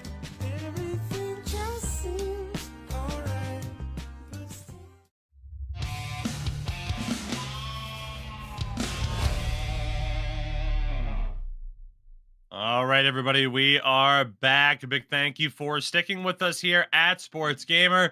Sin, we heard from Eki, and it was an interview that we hadn't had the ability to hear yet, but I mentioned, like, hey, maybe there would be some relevant talking points that would be that much more interesting after that first game. We couldn't have asked for that interview to go off any better than it did, as Eki talked about the importance of game number 1, this history between these two teams, and often who wins game 1, who gets that momentum. And he said it. hREDS get game 1. They get their momentum rolling. And, well, hey, we'll see if that's the case, because hREDS did, in fact, take game 1 in overtime. Yeah, in kind of a big way, too. Like, in a way that I think it feeds hREDS so much. Is I agree. They are a very momentum-based team. They're good at any point.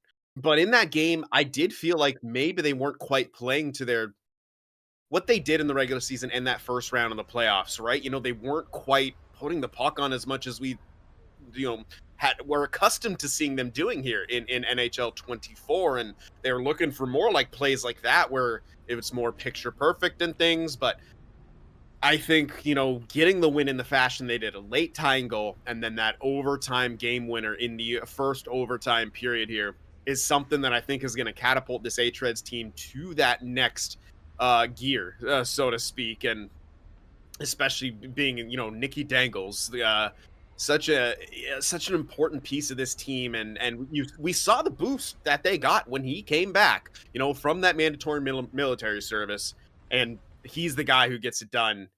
It really couldn't have gone better for hREDS when you think of it from an energetic vibes momentum standpoint. I mean, that was kind of picture perfect for them. Now it's up to Straikers to deal with this hot hREDS team coming in, and they have the momentum. I mean, after a game like that, not only do you lose, but to lose in the fashion that you did, giving up that lead and then losing in overtime, Straikers are going to come back very hard in this, but we're not seeing any build changes. So I like that. They kind of have a plan in mind, and they're going to stick to that.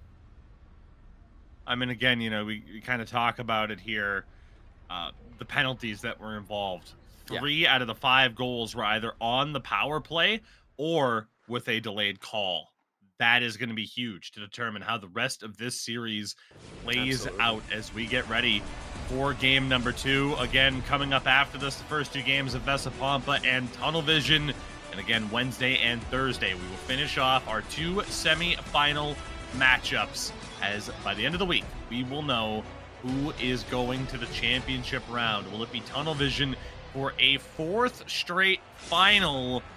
We'll see if they make it past Vesa Pompa.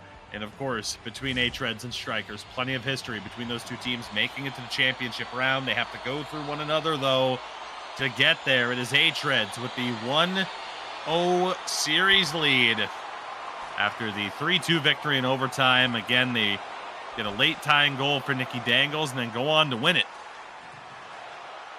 We'll see what the response is here from Straikers. Couple of interesting looks. Ekin denied by the glove of Finsere. He has been sharp, made some really, really big saves in game 1 and starts off game 2 with a massive save, point blank, from probably the best European player.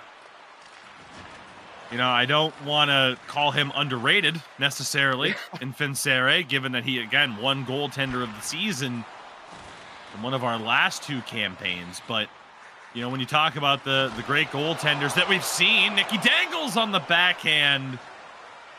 You know, we've talked about the great goaltenders that we've seen, the now unfortunately retired Kape, whether or not it be the McSavids of the world, FaZe and the likes. And then you looked at guys like Nike, who is in net for Straikers now, as kind of the next one. But there is that crop, whether they're more experienced or not, your Finseres, your Kazus, that are now very much vying to be considered that top tier, or in that top tier. And, well, I mean, if you're Finsere, hREDS is a great place, you know, to kind of start to cement your legacy. Zeki able to recover this puck here for Straikers. He'll drop back. Ekin mentioned it in that interview. hREDS get confident. They start to get to play their style. They're that much more difficult to beat. Benito runs out of room, does get the loose puck back, still has it. Continues to circle. It's recovered by Straikers. Piku Rogers pass, nobody there. And it will indeed go down for icing. Yeah, and this is a bit of a rougher start for Straikers. They had that one really good chance, kind of coming off a broken play. I like that. You know, you got to stay hungry. You got to try to get those loose pucks, but I think we're seeing it right now. hREDS really, really working together right there. It's an odd angle shot from Nicky Dangles off the side of the post. Close call there. A bit too close for comfort, I would say, for Straikers here.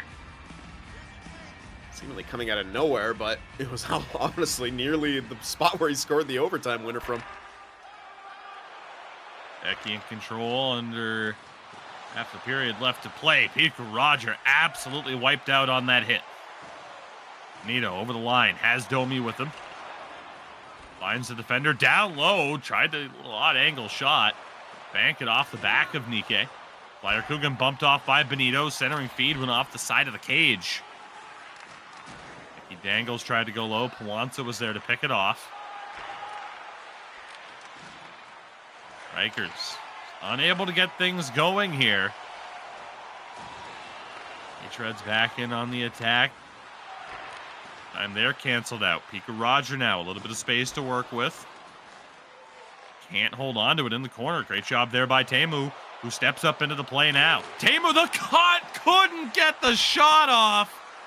The outside in crossover by the defender. What a goal that would have been.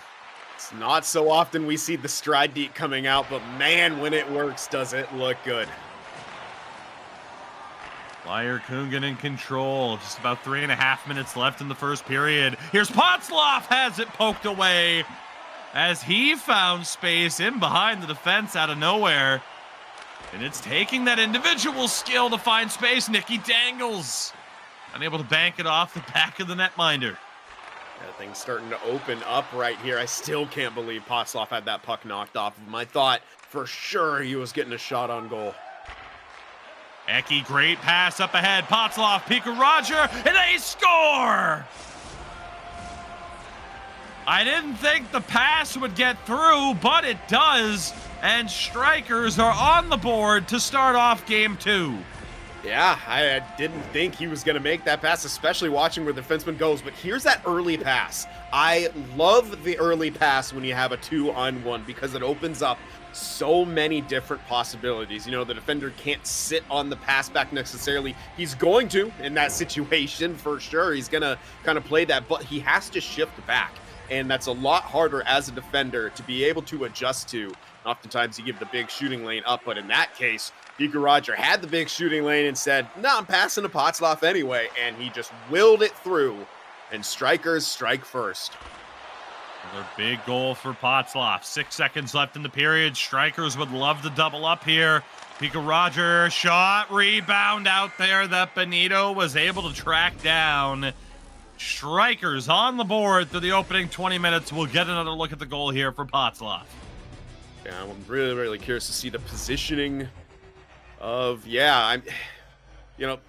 what more can you do there as a defender, you know? Yeah, I mean, he's in his face, essentially, but, I mean, you could, when you slow it down and, the stick placement, it's tough. It is what it is, and, in that case, it worked on the side of Straikers, and that's why we see people doing it, because it does work sometimes a little bit more easily than others, but that's what the 2-on-1 can do. It's going to force out a tough decision, and you don't have a backup plan. No support system there for that lone defender. So if something like that does happen, very, very tough to be able to completely break up right there. So not the overall best period for Straikers, but they do come away with the lead. Get ready here for the second period. As always, the action brought to you by our friends at Kovalan Lacrity. It is game number 2 in this best of 7 semi-final series. And coming up, the first 2 games of our other semi-final, our number 1 seed in Tunnel Vision, taking on Vesa Pompa. As Teemu, they go across and they score. A lucky bounce off the skate of a defender from the looks of it. And what a response there for hREDS. Yeah, I mean, why not go right back and do what the other team did for you right there? I mean, that's exactly what they need. Look how quick that transition was. Benito over to Teemu, and I love the sidestep right there. All kinds of speed. And it's Benito jumping back up into the play who finishes that one off. I mean, that is just exactly what we want to see from your centerman. So we continue on. Now a 1-1 game. Very early goal for hREDS in the period. They nearly had another. Bit of an awkward play there. Flyer Gungan able to track it down. Alonso scores! Potzloff gets a piece of it. Straikers re-grab the lead. What a wild start to the second period. I was still kind of dwelling on that last goal. I wasn't expecting something to develop that quick. I'm like, all right, Straikers going to set this one up. They're going to, work that perimeter a little bit. Wasted no time, and I love that.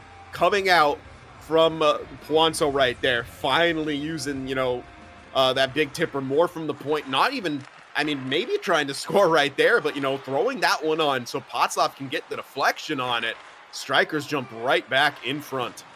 I don't even know if they needed the deflection. I mean, that was a wired shot by Puanso with a lot of space on the blocker side.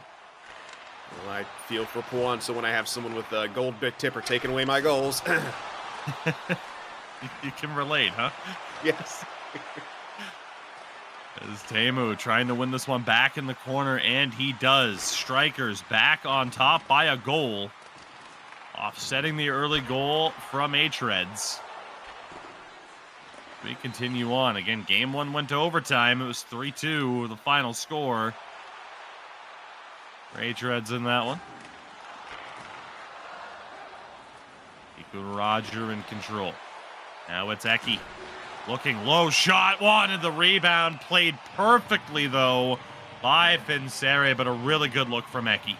That really was, and that was, I think, Flyer Kunken once again coming in, jumping into the play, sitting right there for that rebound. Got a bit of it, but it wasn't juicy enough, and Vincere was able to take it away. Scramble off the draw. Villapoika able to settle it down for hREDS. Nito over the line, halfway through the period now. Domi's speed doesn't go. Nicky Dangles tried to find the pass in front. What a great save there by Nike. Villapoika must have thought he had the tying goal there. Ekin paddling down low. Domi gets the better of him on that exchange. Got by Pawanza. Now it's Piku Roger. Deflects. Ends up behind the net. Ekin off the back of the cage. Couldn't get towards the front. hREDS again on the breakout. Domi unable to hold on to it. Villapoika's there. Couldn't hold it either. Domi for Nicky Dangles. It goes all the way back to the hREDS zone. Yeah, it's going to kind of allow everyone to get most of their stamina back as well, which is pretty good for Straikers. They had a couple guys in the red. Dangles finds a way through. Villapoika's backhand. Couldn't beat him blocker side. Couldn't beat him glove side in the past few minutes. Yeah, I mean, the one on the opposite side that we saw a little bit, I definitely know, Nike got a large piece of it, but I also heard a little bit of a ping, so it went off the post as well. It just goes to show you how close that was. And, if you're Straikers, you got to, be really pressing, trying to get that transition and trying to get a multi-goal lead. Insurance is desperately needed. Is that one off the bar as well? That looked labeled for the top corner on the opposite side. Nicky Dangles denied by the post. A lot of physicality here to try to keep the puck alive. Trouble for Domi. Hotzlot for Ekin. Forced to the outside. Work it back. Pawanzo stepping in. Flyer Kungen at the point. They got to be careful. They don't have the full defender coverage. hREDS in control. Only momentarily. Ekin didn't get all of it. Piku Rogers still trying to keep it alive. Final minute of the second. Potzloff able to get this one back for Straikers. Ekin once again to Potzloff. Low shots blocked. 10 seconds left. Turned over. Ekin shot. And Vincere makes the save. 5.7 to go. Nearly full pressure, but they're not going to have the time to make the most of it in terms of sustained zone time. But 5 seconds left to work with. They can still get a late goal here. Potzloff wins the draw. Flyer Kungen. The shot blocked. Second chance kept out by Vincere. A hot start to the period. Surprisingly, no other goals from their Sin. A 2-1 lead for Straikers through 40. I mean, there were some close calls for either team right there, and what led to that face-off there was a pretty massive turnover as, hREDS obviously trying to get that puck back up the ice quickly. Ekin recognizing that, keeping himself as a good forechecker in good position in the passing lane, and that's so important. Is, if you're not the guy closest pressuring that puck, you got to close off one of those, likely passing lanes. And that's what, good forechecking teams are so good at, is that they forecheck and they never sacrifice the neutral zone coverage while they do it, because they're able to get in that passing lane. That led to the shot on goal. They couldn't get more guys in position, and Ekin made the smart play just ripping that one on. And, they got another chance off of that face-off, too. These are the little sort of micro victories that you have to look for, both of these two teams. But for Straikers, the last game's fresh in their mind. One goal lead, third period. They're going to have to do more to close this game out and tie this series up. Here we go. Third period ready to begin.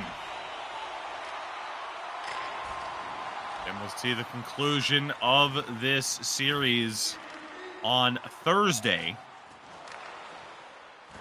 Who will have the advantage in said series? Will there be an advantage? It could easily be a 1-1 split. Nito across, a slap shot there. Didn't quite get through. Another centering feed finds its way to Temus. Shot on, save, rebound, recovered. Here it goes, Straikers down the other way. Piku Roger Low shot handled by Finsere. Bouncing puck, settled down. Pico Roger wanted Potzloff in front and hit Domi and injured him. Scramble for the puck, and Finsere finds it through the madness. Wow. That was, first of all, a great job to keep that puck in. And good job to take one for the team by Domi right there. But I love to see that from Pico Roger back there. Kind of just a quick windup as he's moving laterally to shoot that on, knowing that Potzloff's going for that front of the net. Here we go. A face-off in the attacking zone. For Straikers, they win it clean. The one-timer blocked. Ekin chance. Saved by Finsere. It was a bit awkward, but he keeps the puck out. It did look awkward, and I was waiting for that rebound to kind of bounce out, but he's had a pretty excellent rebound control throughout this game, which has been important. Another face-off win for Straikers. Full pressure as well. Powanzo to Flyer Kungan. Powanzo again. Ekin. Maybe looking for that 1T. Ekin has it back. One-timer blocked down by Nicky Dangles. hREDS struggling to get this puck out. Teemu will send it all the way down. Full pressure just disappears as it's called for icing. Still shows up, though, on the other end. It's back. I think it's just the icing notifier on the boards, which makes it look like it goes away. That's a tough break. Yeah. On the draw, Straikers in control. Good movement, 3 seconds left on the pressure. Flyer Kungan looking. Pico Roger, good blocker save by Finsere. His puck tracking been very impressive throughout this game. And a close call there for Straikers as Villapoika was nearly sprung free. Yeah, Finsette's been absolutely unreal, and that was an unreal back check from Potzloff, too, to break that up. Ekin can't hold on to it. Domi now has it intercepted by Pico Roger.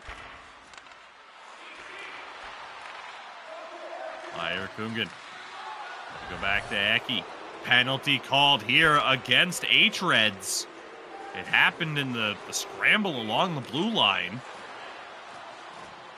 As the extra attacker, Nikkei, is out. He won't be able to see any of the puck, though.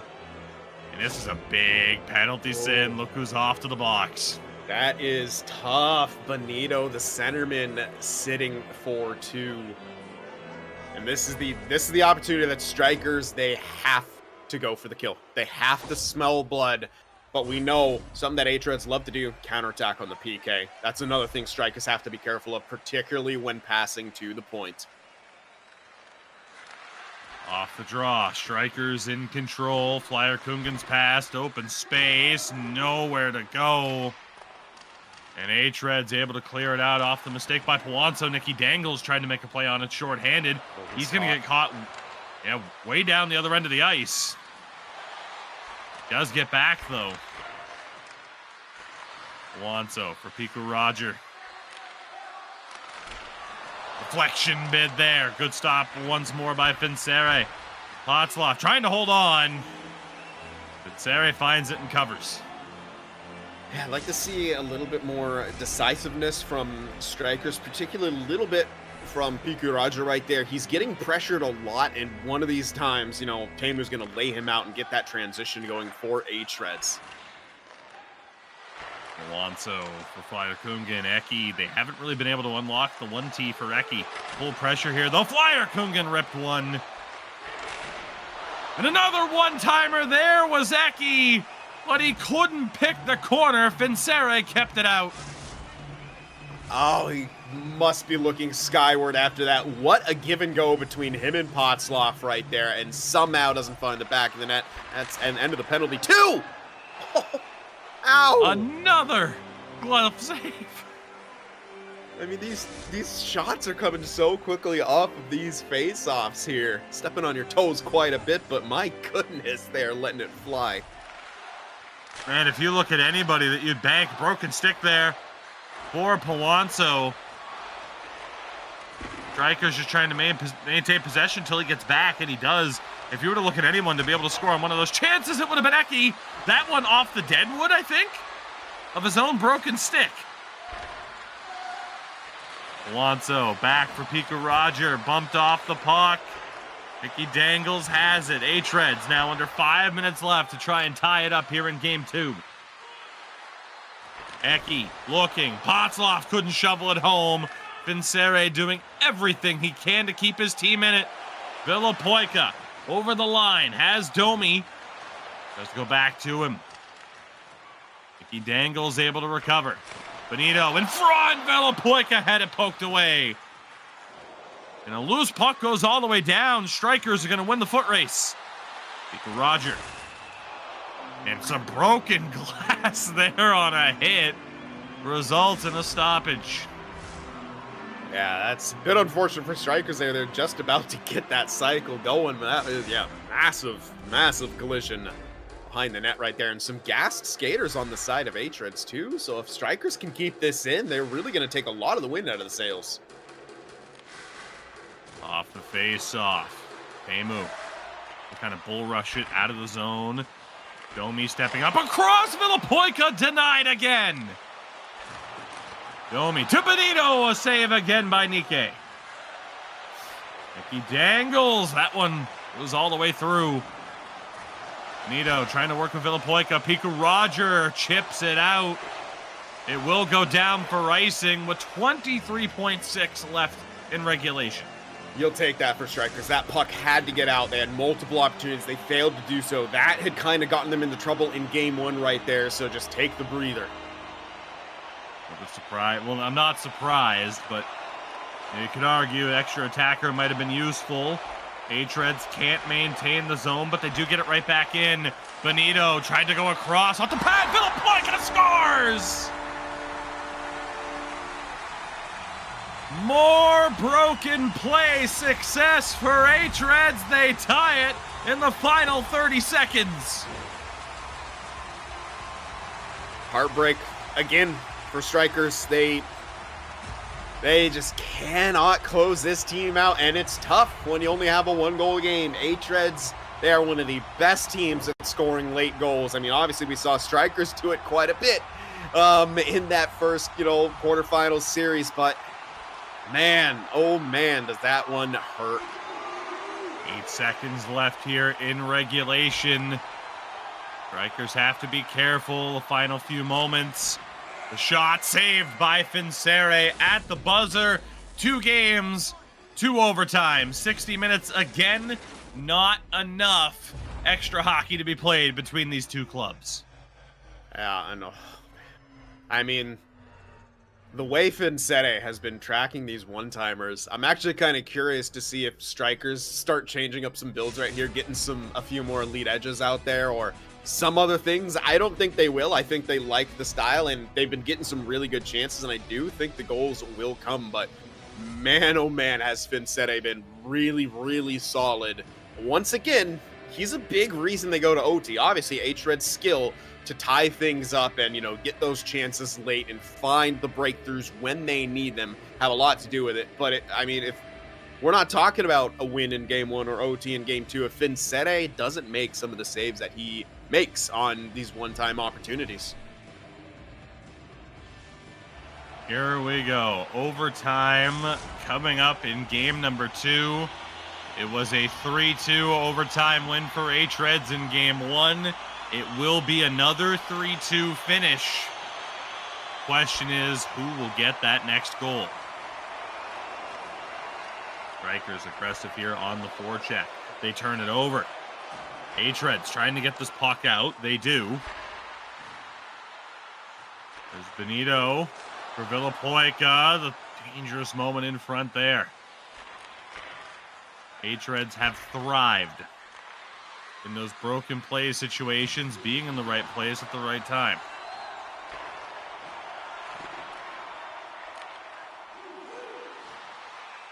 Domi going to be offside here. Kind of starting out how that last overtime did as well. Sort of almost a slight apprehensive feeling. And that was a massive collision right there. Kind of a wild animation as well. But this is something that Strikers, they got to be feeling it right now. I mean, if they drop this game, it's going to be so tough to come back from. Here's Pico Roger, a little bit of space to work with. Straikers, low shot. Good job by the defense. Didn't let Potzloff get to it. Here's Benito now for hREDS. Pico Roger able to recover. Alonso for Potzloff. Ekin bumped off the puck. hREDS trying to find their way through.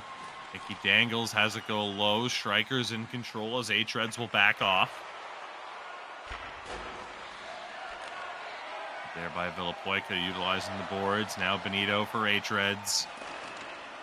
Down low, Nicky Dangles. Domi. Corner back to the point. Benito looking.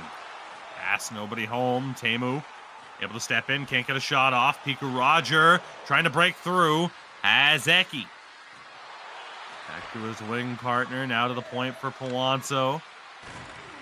Pico Roger bumped off the puck. Nowhere to go. Villapoica. Not quite going to have the speed to break through. Great job there by Flyer Kungen. Trouble here, though. Benito, what a move. Couldn't get the shot off. The Rogers lofted pass. Ekin had to slow up to get it. Took a hit halfway through OT1. Say OT1 because you wouldn't put it past either of these two teams to go to 4. Absolutely not, yeah, and especially with the way this is playing out, but it does feel like it could break open at any moment. Roger, the interception, has Ekin, who goes right back to him again. hREDS just stifling on defense. Here's Nicky Dangles. Back for Villapoica, he scores! hREDS back-to-back victories in overtime to start this series. 2-0 to kick it off. That hurts, but you have to close out games. That's as simple as it is. 2 opportunities Straikers had to close out a game and get a W. 2 times they were unable to do so, and that is a heck of a play from Nicky Dangles right there. Really, he's going to have a half a step if he continues to go wide and cuts to the front of the net. He realizes that Polanco is going to read that situation. So what does he do? He slows up, kind of pulling people towards him, and Villapoica finds that soft spot as he does so well and just squares up for the one-timer. No chance for Nikke on that one. And once again, a late come-from-behind victory for hREDS. Late tying goal and the game winner in overtime. Oh, a massive win, to say the least, in both games for hREDS.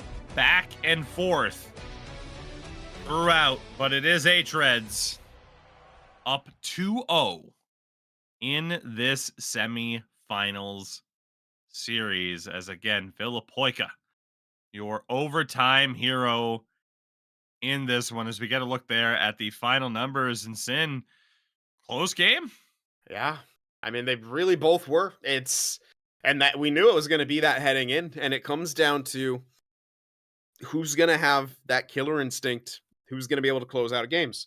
And both occasions here, Straikers haven't been able to do that. And there were a couple occasions in that overtime, the aggressiveness of the defending of hREDS led to transitions. And it wasn't so much on that one, but it stemmed from that. We got back into that stalemate in the neutral zone because it wasn't quite quick enough from Straikers. And I, hate to keep, calling on the same name, but it was Pico Roger again, who got the puck in the corner, tried to delay with it, maybe try to make a move. And then Teemu was the one who knocked him over, created the transition coming back the other way.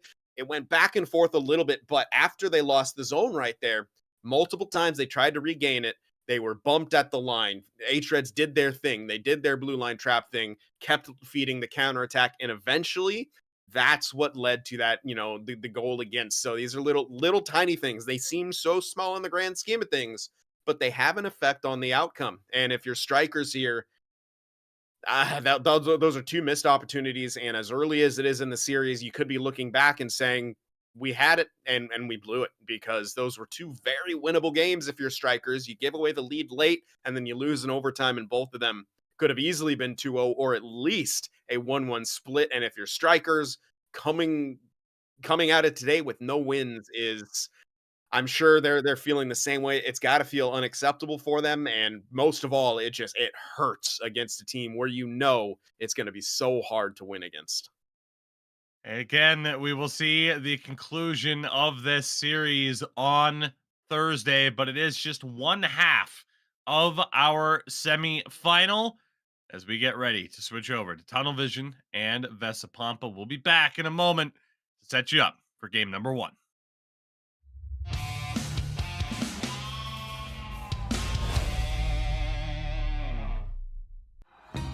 Minkä päällä lakukastike maistuu parhaalta? Ei voi tietää, ellei kokeile. Kouvolan lakritsi.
Minkä päällä lakukastike maistuu parhaalta?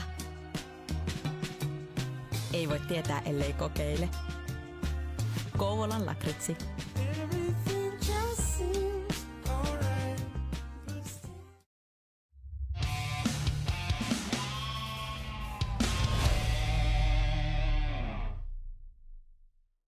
All right, everybody, we are here in spirit. We are here in spirit from beyond the grave. Hello, everybody. Welcome back.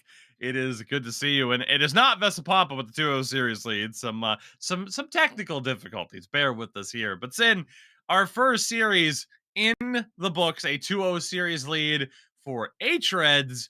And who knows? Maybe we just spoiled the script. Maybe Vesa Pompa will in fact shock the world here. We'll see what happens as they get ready to take on Tunnel Vision. Or again, a reminder as we look at the bracket of how these two teams got here. It was Tunnel Vision as our number 1 seed, eliminating the Blackjacks in 6 games, and Vesa Pompa pulled off the lone upset of the opening round. Yeah, and I would be shocked if that 2-0 was a sign of things to come. But who knows? Maybe someone on Vesa Pompa is dating Taylor Swift, and well, we need that publicity, don't we? But that all being said, obviously hREDS. That was just surprising. The way I thought for sure we were going to see a split, especially considering how those games were going, but it's hREDS with a 2-0 series lead, and that's really tough to see if you're Strikers, considering how those games went. But we turn our attention now, obviously, to Vesa Pompa and Tunnel Vision, where Vesa Pompa have their work cut out for them, because Tunnel Vision, I mean, they are the team right now. They are the team to beat. They have 2 straight championships, and well, their power play has been incredibly good throughout the playoffs so far. However, they've had trouble killing penalties. I appreciate Sin for we need the SportsGamer rumor mill. You won't believe who's dating Dua Lipa. It is Vesa Pompa, though, as you can see, a very defensive series, to say the least, in that opening round against Ipi Vasco, whereas Tunnel Vision able to find that offense throughout their series with the Blackjacks. It could very well come down to special teams, but with that said, let's take a look here at the lineups for this one. As we get a look at the Vesa Pompa side of things, Antonio Mannin, Ekin, and Zovi the front three, with Poppin and Sebi Larson on defense, Kosti in goal. On the other side, Vatu, Kriketsi, and Leitinen, with Tombo and Wenger on defense, and Bennu between the pipes. Of course, down the middle, the two changes to the lineup that we had seen have so much success last season. Let's kick things off. Ekin and Kriketsi, our center matchup for this one. And Sin, this could very well be where this series is won or lost for either side. Yeah, it absolutely could be. We've seen Ekin really start to get going. He didn't have the strongest regular season, much to the surprise of us, given that he's such a capable player and obviously the 1v1 scene, but he's really, been a strong sixes player as well and really a keystone to this Vesa Pompa lineup. And he's getting the job done here in the playoffs so far. 9 points in 5 games played. Slightly above 50%. Neither one of these guys incredible in the dot so far. Kriketsi below that 50% mark. Had some troubles against us in that opening round matchup, which led to some of those incredible face-off plays and the Blackjacks were able to pull off. And of course, we have heard from him earlier on the broadcast. We'll hear from him yet again. Our colleague B Major was able to get word with a member of each side, and we'll kick things off. It is Ekin of Vesa Pompa speaking with B Major.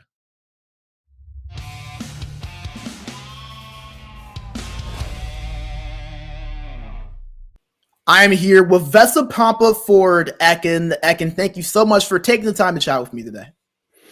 Yeah, my pleasure. Thanks for having me. Absolutely, man. Always a pleasure to get to sit down and chat with you. And it feels like every time I do chat with you, Vesa Pompa is in this position in the semifinals, just a few wins away from putting their place into that championship series. And it feels like every single year, you guys seem to hit your stride at the perfect time. You had a great run during the last few weeks of the regular season. You carried that into the playoffs by knocking off a Yip Yavaskala team in 6 games that arguably has looked as good as we've seen them over the last few years. I've got to ask you, man, what has been the key to Vesa Pompa's late season success over the years? Yeah, like you mentioned, we had a very slow start at the season. I think that comes back to just we didn't put enough time in the off season to play together and get the chemistry going. But like you said, we had a great end to the season, and I think we really got that spark going when I switched back to center, and so we got to the wing. And after that, we felt really good as a team, and yeah, looking forward to take on Tunnel Vision here in the semis. Yeah, and you mentioned that matchup with Tunnel Vision, the number 1 seed, the back-to-back defending champions. You guys struggled against them a little bit in the regular season. You lost both of those games, were outscored 10-1 in those 2 games, but it was during that point. It was the second series that you guys had played in the regular season before you guys really seemed to find your groove. What do you feel like Vesa Pompa learned from those games that can help you here in this playoff matchup against them? Yeah, I think we learned that we just can't back off when we play them. Like, just try to defend our net. That's just not going to work against them. They're going to score anyways. So I think the most important thing we learned is that we need to play with confidence against them. We know that we're a skilled group, and when you get the puck, you need to have the confidence to make a play instead of just throwing it away. So I think that was the main thing we learned. And yeah, we know how good they are, but still we're very skilled ourselves, so we just gotta have that confidence to make plays, and yeah, hopefully that will work for us. Yeah, absolutely. And you mentioned skill, you mentioned confidence, 2 things that Vesa Pompa has plenty of on both sides of that. Let's talk about some more positive here for you guys.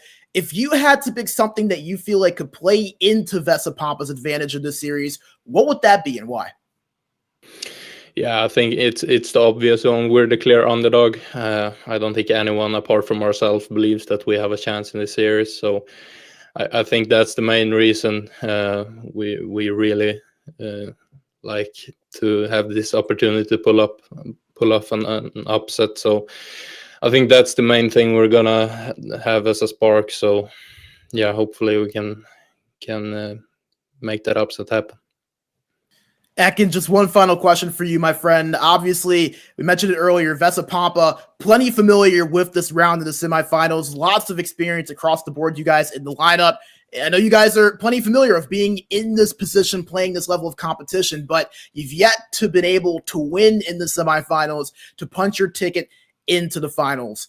Why do you feel like this could be the season that Vesa Pompa gets over the hump and cements their place into that final round? Yeah, I think we've played these big three teams so many times now, and especially Tunnel Vision. So I think we should have learned. We've learned so much from playing them like now so many times. So I think that experience and our confidence as a group right now will hopefully make us get over that hurdle and make the finals. Well, hey, man, there is not many things in a playoff series more dangerous than a confident underdog, and certainly can say that Vesa Pompa, plenty of confidence, plenty of skill, an underdog in this series, but man, this is going to be a fun one. Ekin, thank you so much once again for taking the time to chat with us. Best of luck to you guys in the series. Thanks for having me. Minkä päällä lakukastiken maistuu parhaalta? Ei voi tietää, ellei kokeile. Kouvolan lakritsi.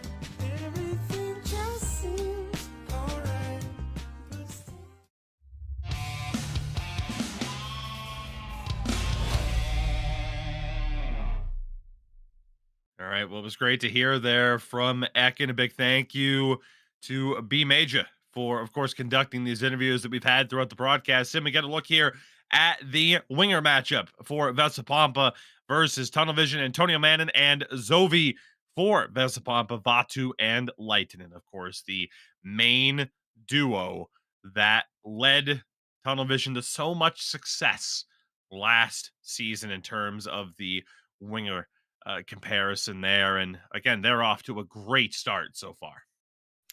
Yeah, I mean, exactly what you kind of expect from a duo such as them. And maybe surprisingly, Antonio with only 4 points in those 6 games when he was the team's leading scorer in the regular season. It's been an interesting playoff so far from Vesa Pompa. They had a very kind of back and forth matchup with Jyväskylä in that first round. And well, you heard it from Ekin. They're taking on a tough opponent in Tunnel Vision. Of course, as we take a look here at the defensive comparison next, talk about dynamic duos, you'll see one again for Tunnel Vision, their captain Tombo alongside Wenger, who are off to incredibly hot starts in the opening round. On the other side, they'll Poppin and Sebi Larson, I should say, very solid defensively, but in terms of that point production, not really there in that opening round. And that's really something that we're going to have to see change for Vesa Pompa if they're going to be able to pull off this upset. Yes, I mean, you can see the huge differential in points. I mean, obviously it's glaring, but that's why you see the success coming from those teams. They have all 5 guys contributing in every single way, but particularly in offense. You know, the championship teams, we talked about it, you know, pretty much the entirety of our tenure here is that both of those defensemen have to be producing points. They have to be involved. You have to see them, and it's almost like, you know, it just continues to be true. The more time that we spend here, it's sometimes you have, you know, breakouts like Tombo getting more than his partner, but you're always going to see the defensemen of championship teams about at point per game right here. And that's something Vesa Pompa right now are lacking. And that's the thing that I think comes down to both Poppin and Sebi Larson don't really shoot from the point a whole lot, whereas Tombo and Wenger love shooting from the point. And with that, of course, our final head-to-head, the Battle of the Netminders in this one, as we take a look at Kosti and Bennu so far in this series. And again, Kosti has been really fantastic throughout this season for Vesa Pompa. For Bennu on the other side, we talked about it, Sin, for quite a few seasons. The idea of what will he look like on one of the top contenders. And so far in the postseason, he's lived up to that hype. Yes, indeed he has. And it feels quite vindicating for us as casters a little bit to see him with those kind of numbers on a top team where we've been waiting for him to kind of appear for so long, because we've always seen that skill set, right? We've always seen Bennu with this ability to steal games, to make big saves, and now he's on this tunnel vision squad, and he has looked very fantastic. But you cannot take a thing away from Kosti, who has just been phenomenal at near 90% in those 6 games against Jyväskylä. So again, we are just a few moments away from puck drop. Game number 1 of 2 tonight as we kick off this second semifinal series. And again, regardless of what the scoreline happens to be, we'll finish up the series on Wednesday. We know, of course, now that, well, hREDS have a 2-0 series lead against Straikers in a series that will finish up on Thursday. The question now, what will the series scoreline be here? Tunnel Vision very much favorites in this one, but Sin, as we've said in the past, never say never. Absolutely not. Look at the series between Unwanted and Straikers and how close that was, and how much Unwanted were able to find those little breakthroughs. Vesa Pompa is kind of similar in a way where they have a very good counter attack, but this is tunnel vision. Vesa Pompa, we saw them against Jyväskylä, kind of more of a team. Both of them really in that series wanted to get those kind of perfect opportunities, quality over quantity. That's kind of tunnel vision's game. They are kind of the kings of that. I don't think you're going to survive going toe-to-toe in that regard. I think Vesa Pompa got to start throwing curveballs against tunnel vision very early in this series, or else, tunnel vision, they could be waltzing their way to the finals in a hurry. Of course, again, a reminder of what these two teams are playing for here, a spot in the finals. Again, every team's still in a money position already, but of course, the money total only goes up the further you make it into the tournament. It is time. Game number 1 in this best of 7 series. Vesa Pompa looking to pull off another upset. Again, they were the only team to earn an upset victory in the quarterfinal round, but what a tall task it is ahead of them. As again, Leitinen, an early shot there, and Vatu sweeps it in, and the task just got taller. A very early goal for Tunnel Vision, just 1:05 into play. I mean, this is what they do so well, is they have just incredibly quick starts. I mean, look at that, nearly a 3-on-2. But I love that from Leitinen. Pass to the middle. It wasn't the prettiest look, but he's just, okay, I'm going to throw this puck on, and Vatu crashing the net right there, burying it home, finishing that playoff. That is the worst possible start for Vesa Pompa. And I mean, the best possible start for Tunnel Vision, to say the least. As Vatu finds the back of the net yet again. Leitinen tried to send it across. Leitinen has it again, rips one on, saved by Kosti. This one off the side of the cage. Off to the Wenger. Now Leitinen again back to the point. Good patience here from Wenger, trying to draw the defense out of that collapse. Puck down low, full pressure very early on here for Tunnel Vision. D-to-D pass. Wenger again back to Leitinen. Very tired legs out there for Vesa Pompa. Vatu shot the loose puck. Covered ultimately by Wenger. Down low, in front, swept just wide. Combo to Wenger, now Leitinen, deflection, rebound, they score! Tunnel Vision putting on a show early on here in game number 1. It's 2-0. I mean, Tunnel Vision just aren't even giving Vesa Pompa a chance to do anything else but play the exact style that Tunnel Vision want to see. They are just ruthless. Look at the way they work the outside, work the perimeter, and then attack the middle, and that's exactly what you have to do if you want those good chances.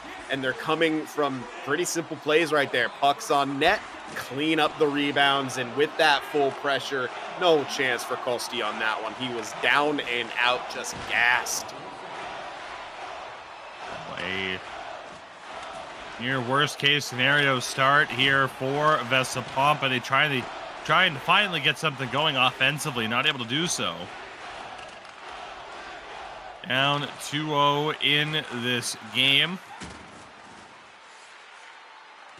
Coming a man and off the big spin.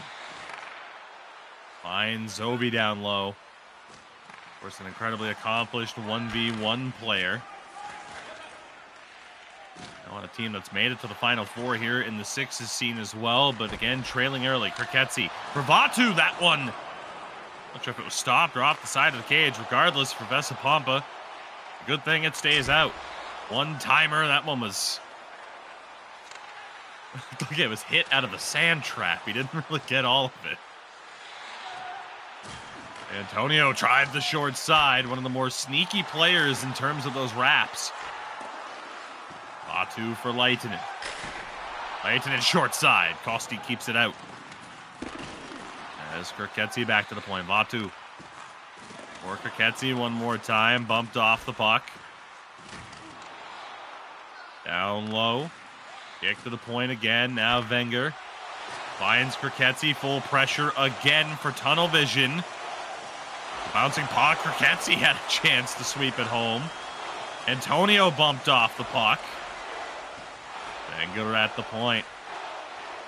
Circles through. Wenger looking in front, and Kosti reaches out and is able to cover it. Well, our compatriot from the NA scene in chat pretty much took the words out of my mouth. There really isn't any defensive structure right now from Vesa Pompa. They're chasing into the corners. It opens up the middle. They're trying to crowd the slot. It opens up the outside. And right there, they kind of collapse. And all tunnel vision needs to do is just wait for those soft spots to develop right now, because Vesa Pompa is in full panic mode. They're now once again gassed at the end of this full pressure right here. And we're not even out of the first. They do win the face-off here. Trying to hold on to the puck. It's one back yet again. Wraparound opportunity. Puck still loose on the side of the cage. Tunnel vision back in control one more time. Wenger's feed, though, intercepted by Ekin. Now it's Zovi. A little bit of space here. Low shot ripped just wide. Wanted that rebound. Antonio tried to go back to Zovi. Now Leitinen. Space here. Vatu breakaway. Scores! Hat trick in the first period for Vatu. Tunnel vision running away with it here in game number one. Natural hat trick in the first period for Vatu, and that is just going to show you why this team has won 2 straight championships with 3 straight appearances. They are ruthless, and if they sense any bit of weakness, or if you're not 100% on your game, they attack. And these 2 wingers, they are just so fast. This used to be the lifeblood of this tunnel vision squad. They would weather the storm and then counterattack with their 2 wingers. And now they have a little bit of everything in their arsenal, but that remains the fast, speedy wingers in the counterattack. 3-0, and honestly, it feels like it might as well be 10-0 the way this game has gone, and how good tunnel vision is.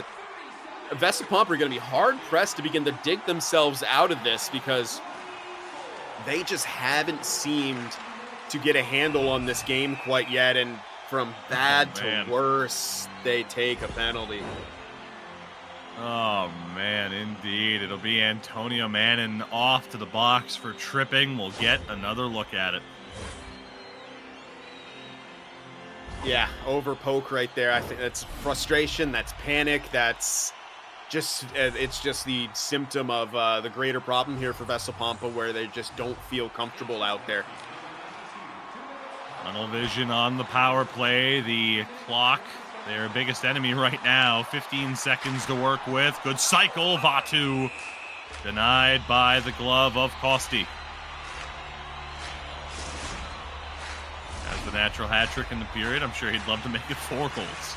Yeah, I mean, that's the hunger of this team. That's why they're 2-time champions. They don't let their foot off the gas, and that's what you absolutely have to do. We're seeing actually worked. Time expires. A tremendous start for the defending champions, led by this man, the hat trick for Vatu within the first 20 minutes. Yeah, it's got the gold helmet for a reason, and I don't think he's going to be losing that anytime soon after a performance like that in the first period. I mean, I don't think there's much good news. It seems weird to say after 1 period, at least it's only 3. It seems insurmountable, but with the way Vesa Pompa played in that period, particularly in the defensive end, when they just seemed out of sorts, there you have it. I mean, 0 shots. I figured it might be 0 shots, maybe 1 shot, but it was just Vesa Pompa couldn't get going. And it started in the defensive end. They couldn't contain tunnel vision. They were I think just panicking a little too much and really kind of over skating in the defensive end. There's a fine line, right? You don't over collapse because the other team could just work the outside and get that full pressure, but you can't chase either. And you got to find that balance. And Vesa Pompa didn't have that. They were unable to retrieve the puck. They were unable to make plays. They were unable to transition to get back to offense. And they got to start this period on the penalty kill as well. There we go. Second period underway. The action is always brought to you by our friends at Kovalan Lakritsi. It is game number 1. This best of 7 semi-final. Again, game 2 coming up on this very broadcast, as well as Tunnel Vision take a penalty. Their centerman Kirketsi is going to go for boarding. I mean, that's a little bit of a ray of sunshine here for this Vesa Pompa squad. It's a mistake coming out from Tunnel Vision on their own power play. We know Kirketsi loves to play with that physicality. It's borderline for boarding, but that, again, you'll take that if you're Vesa Pompa here. You got 4-on-4, a little bit more space out there, which could spell danger, but it's also a big chance for them to start gaining some confidence with that puck. Off the draw, it is Tunnel Vision who are able to come up with it. And a penalty called here. It goes from bad to worse for Vesa Pompa as Poppin will head to the box for tripping. And that, yeah, that's just the kind of epitomizes the way this game has gone so far for Vesa Pompa. It's like, okay, maybe we have a bit of a chance here, and it's gone. And it's now a 4-on-3. That's so much space for this Tunnel Vision squad. It's going to move very quickly to a 5-on-3 as well. Tunnel Vision in control. Lighten in for Wenger. 50 seconds of 4-on-4 play. Tombo. Down low for Vatu and again to the captain. D-to-D. Wenger's shot. Tried the deflection in front. 30 seconds of power play time here for Tunnel Vision. Patience by Tombo, nearly full pressure. Leitinen, there it is. Tombo looking, Vatu didn't pull the trigger on the shot. Saw the Costi read it, throws one on there. We're back to 5-on-5. Still full pressure here, though, for Tunnel Vision. Point. Tombo again looking, deflected off the post, but stays out after banking off the goaltender. Nearly the 4th goal. Yeah, and, you know, normally I may have even chided Tunnel Vision right there for not pulling the trigger a couple times, but when you earn that 3-goal lead, you can definitely afford to be a little bit more choosy, especially with the offensive time that they've been able to get. But then I love the fact they go for that deflection. Very nearly finds the back of the net as well. Tunnel Vision just playing on another level, and they're seeming to severely outmatch their opponents at this state. Poppin throws one on. Blocker save there by Bennu. Hasn't been called upon too much in this game so far. Here's Vatu across. They score! Well, you finally get a look if you're Vesa Pompa on one side and immediately give up a goal down the other way as Kirketsi gets involved. And like the true wrecking ball he is with the physical game as well. He says, excuse me, Leitinen, I'll take that from you. I'm pretty sure Vatu is trying to hit his winger partner right there. But Kirketsi does his best Miley Cyrus impression, coming in like a wrecking ball and taking that one away. And that, as early as it is, seems like it could be the death knell simply because of how this series has gone. Well, I didn't imagine a Miley Cyrus reference on this broadcast. Hey, and bring it. Yeah, we are. I mean, it just leads me to thinking, do you remember the Hulk Hogan parody of that? A horrifying image. I don't recommend it to anybody, but well, that's where I'm at right now. And as dire of a vision as that is, that's as dire of a situation as Vesa Pompa is staring down right now, trailing 4-0 in this game to the defending champions, nearly halfway through this game, as Again, Vesa Pompa able to pull off, like we said, the lone upset of the first round against Jyväskylä in what was a pretty close defensive series. No such luck for Vesa Pompa in this one as they try to battle back and start to find a way through. They get some offense there. Maybe their best flurry of the game so far, and we're half a second of possession away from full pressure. Yeah, and that's just the story of it so far for them. So close, yet so far in these very, very small opportunities of windows to capitalize on, and they can't do it. Save by Kosti there. Could have easily been yet another goal. Yeah, I was trying to desperately finish that point. The second I saw that go into the slot, though, I had that hesitation, like, oh, this could be a goal. That's just the feeling that tunnel vision puts in you right now. They are just deadly, and I mean, look at that forecheck from Vatsu. They just still hungry. It's near full pressure for tunnel vision, but Vesa Pompa able to work this puck out. Only momentarily.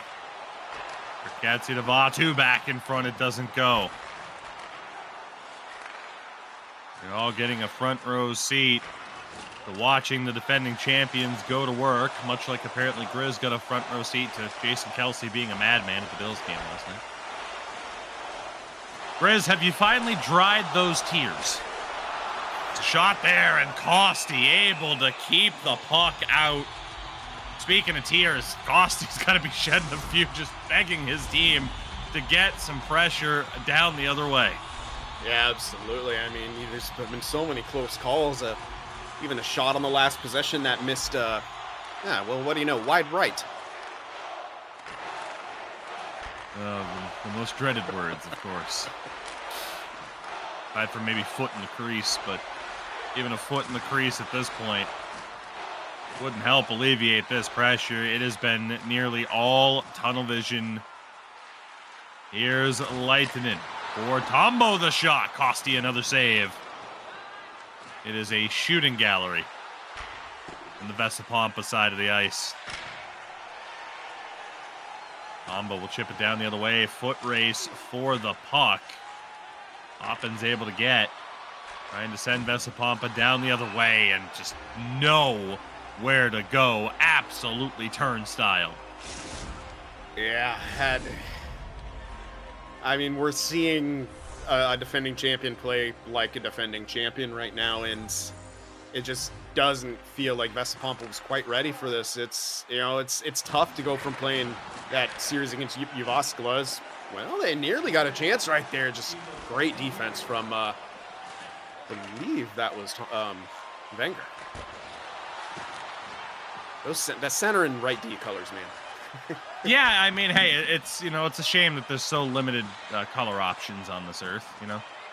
There's just no way we can get one that's all that different. A save there by Bennu mercifully brings the second period to a close as Tunnel Vision were able to add yet another goal, this one from Kriketsi.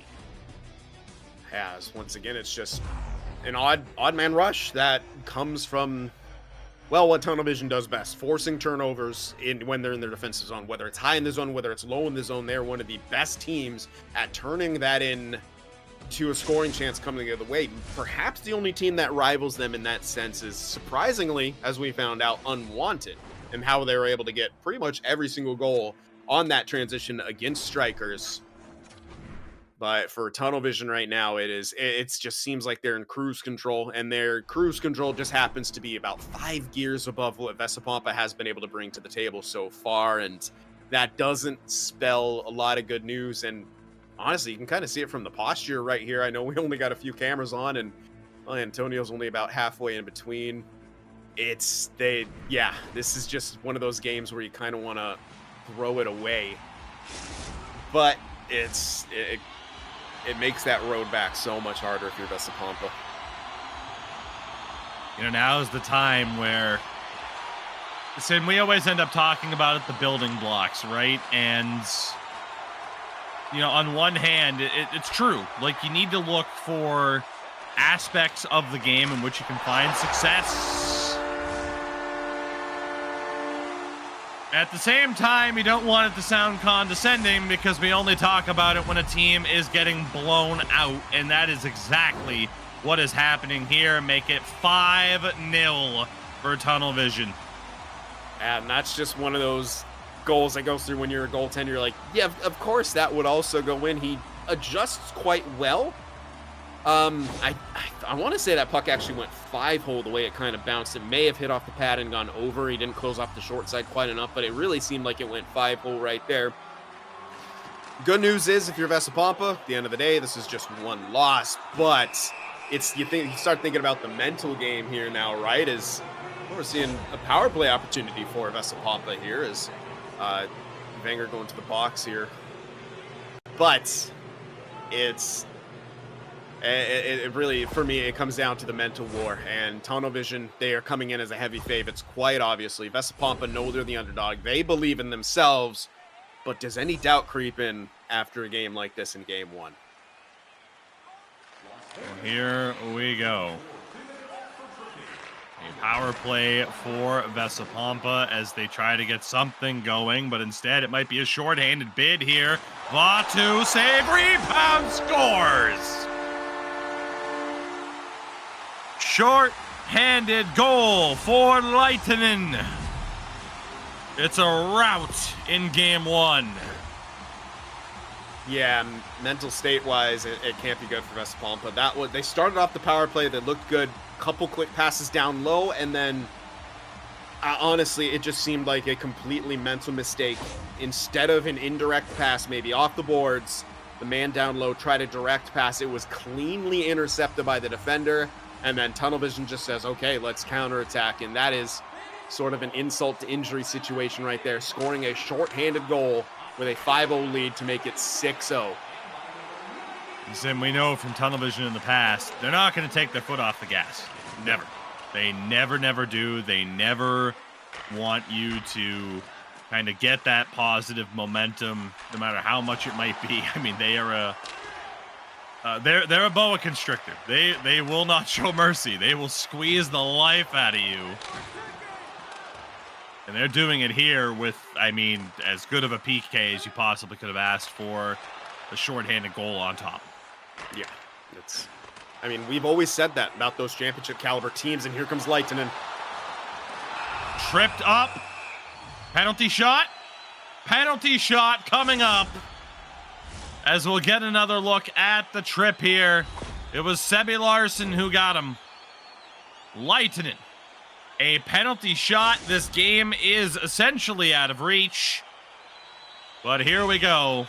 One of the top goal scorers in this division in the entire Sixes scene. But Kosti gets him with the flying poke check. A little bit of a small victory there for Kosti.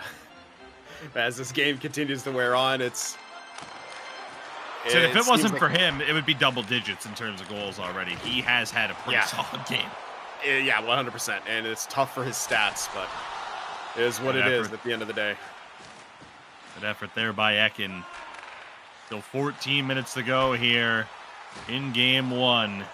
What has to feel like a slow 14 minutes for Vesa Pompa. Not the first game that they were hoping to see in a series where, you know, you have the approach of, well, why not us? Tunnel Vision had a response to that. Antonio Mannon here over the blue line, down in the corner. Finds Ekin the shot, save. Tombo there to take away the rebound. They go for the quick out. Chance here. Short side. Point blank slap shot. Leitinen's shot deflects. Kosti will cover. I mean, that's...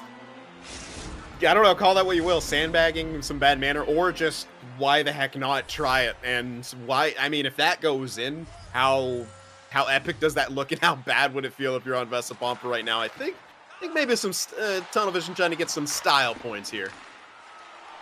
There's Vatu off the turnover. All the way around, nobody there. Tunnel Vision recover, and we'll continue on here now. Kirketsi, he's bumped off the puck by Sebi Larson. It's up for grabs. Kirketsi, the cut. Ends up with Wenger at the point. He scans. Getsy bumped again, still fighting for it. Television trying to keep this puck alive. It's sent all the way down. Icing on Vesa Pompa. So at this point, it feels like it's how many goals does Tunnel Vision want to score, but I think you made a really good point how Kosti has been doing his best. I mean, he has made some good saves. His numbers aren't going to look good, but he's had about zero help on either side of the puck. I mean, he's just doing his best out there, just, you know, try to do his job, and it's been made very tough by really both teams. Final 5 minutes here. Batu for Kriketsi. Kriketsi can't find anybody on the pass. Dovi up ahead. Poppin jumping into the play, and Wenger breaks it up. Batu wiped out there by Ekin. It's still Tunnel Vision in control. Again, game 2 coming up. Between games, if you're a member of Vesa Pompa, I think it's take a lap around the house really quickly. Batu between the legs. Kosti the save. Combo can't get that one through. Kriketsi for Leitinen across. Nobody home. Final 60 seconds of game number 1. Zovi. Antonio trying to make something happen here late. Batu picks it off. Tunnel Vision have had an answer for everything that's been thrown their way. Wenger, through patience, Leitinen across, kept out. Batu down low, kicked this game off with a natural hat trick in the first period. Throws one on. 5 seconds left. Everything but a Michigan thrown Kosti's way. Your final score in game 1, it is a 6-0 victory. 6-0, zip, zilch, nada. Call it what you will. A dominant performance for Tunnel Vision as Bennu secures the shutout. Yeah, I mean, dominant is about as best a way you could put it. Maybe one of the easiest shutouts that Bennu's ever had in his career. Just really never faced anything, and it was all Tunnel Vision there. And yeah, at the end, they were just completely styling, and yeah, it gets to a point where it's like they kept their foot on the gas, and then, you know, they were still trying to score and, you know, breaking some different things out. That's just got to feel so bad, you know, when you're in that situation. And a lot of people, you know, if you've played this game, you'll find yourself in a situation like that where you get into a situation where you're just getting blown out and the other team starts trying things. It doesn't feel good, and when you have to play this team a minimum of 3 more times as Vesa Pompa does, you have to figure out a way to reset. Their mental game has to be strong. If their mental game is, you know, akin to their effort in that game number 1, this series could be over in a heartbeat, essentially. And we're seeing why Tunnel Vision has won 2 straight championships. They are ruthless in every single sense of the word, defensively, transition-wise, with the puck. When they have a lead, if they're stepping on your throat, they put all their weight on that foot. That's just what it takes to win a championship in the ECL Elite, and you're seeing that firsthand right there. And Vesa Pompa is getting a much bigger taste of it than they would have bargained for. Well, as violent as it sounds, it was less violent sounding than the final score line looked. Again, 6-0, the final score, as we get ready for game number 2. Before that, though, hey, talk about colleagues of ours, or is it not outright our boss? We've heard from B Major earlier. Now it's time to hear from Kennu, who was alongside Leitinen with an interview conducted before this series began. Very intrigued to hear how this one went down. We'll be back. Game 2 coming up after this set of words. Sentences, even.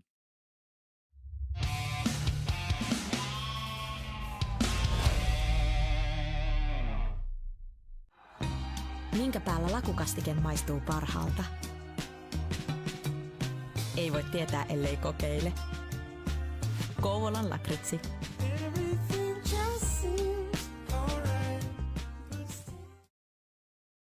Hey everyone, I'm here with Arttu Leitinen from Tunnel Vision ahead of their semi-final series against Vesa Pompa. Let's just jump right into it. You guys won both regular season meetings against Vesa Pompa, outscoring them in convincing fashion, 10-1 in those 2 games. What do you think it is that worked so well in the regular season, and how do you think you could translate that into this series? Well, in the regular season games, we were really effective in our scoring chances, and I think their goalkeeper Kosti wasn't on his level, and I think we could translate that effectiveness into this playoff series by cycling the puck around and shooting some rebounds and crashing to the net and playing with patience. Hockey basics, right? Yeah. So what about Vesa Pompa is tough to face? Is there anything or anyone in specific that you guys will be looking out for on the ice? Well, I think now in the first playoff round, their MVP was obviously Kosti in the net. But if I'm looking their skaters on the ice, I think they are playing really good as a team, and there is no one like specific player. But if I should say someone, I think Kosti is maybe the MVP right now. Gotta get around that goalie. So, excuse me. What does Tunnel Vision need to do in order to avoid the upset and once again move on to another finals appearance? Well, I think we have to just focus to our own game. We cannot give that much counterattacks to a team like Vesa Pompa. They are really skillful players, everyone in their team, and I know that if you're not respecting their game enough and making mistakes in the attacking zone or defense zone, they are gonna punish us badly. Yeah. If you can say so, but yeah, for sure. Maybe those are some points. All right, thanks a lot, Laitinen. Is there anything you want to say to the audience at home or to your team or to the opponent before we wrap up this interview? No, I want to say good luck to everyone still left in the playoffs. That's the spirit. That's the spirit. Thanks a lot. Good luck with the series, and let's throw it back to Tugi and Sin in the studio. Take it away, guys. Minkä päällä lakukastike maistuu parhaalta? Ei voi tietää, ellei kokeile. Kouvolan lakritsi.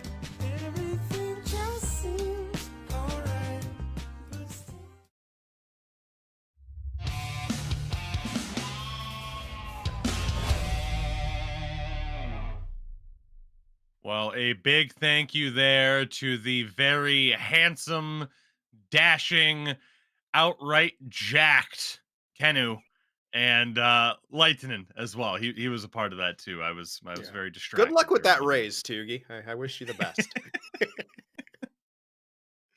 I mean, hey, if you're gonna soon to have the home field advantage, I gotta kiss up a little bit more, just a bit to make up for the fact that you're gonna potentially be a bit more local by this time next year.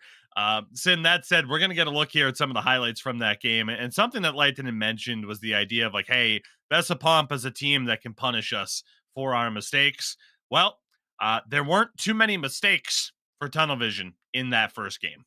No, they've really played mistake-free hockey, and we are so, it became just kind of a little bit trivial the way they kept, just pouring things on, but it really stemmed from just look how many have come on off their counterattack. Look how many odd mans they have, and that comes from them being so good at turning good defense into offense. Look at the way they transition. They even spread the ice out in the neutral zone, which leads to them being able, here's it once again. They get it to Vatu. What does he do? Immediately goes to the side. Someone fills that gap in the middle. Oh, that little L skate move right there, pulling so many guys over. We talked about that quite a few times, is that Vesa Pompa were chasing the game. Not only were they chasing the game, but they were just chasing defensively. And that is something that you can't do against Tunnel Vision because they punish that so hard. They are incredibly skilled, and they came into that one. They said it. They're not going to take anyone lightly. You heard it from Leitinen, and they're just going to push and push and push. You know, it would be almost more disrespectful to take an opponent lightly and coast your way to a victory rather than Tunnel Vision, who just completely poured it on right there. So there's a lot to improve for Vesa Pompa. We could talk about that all day, but you know, for Tunnel Vision, they got to keep up that same mentality here. They can't let themselves rest on their laurels a little bit, and I don't know if they're going to, having, you know, tasted what it takes to get to the top of that mountain.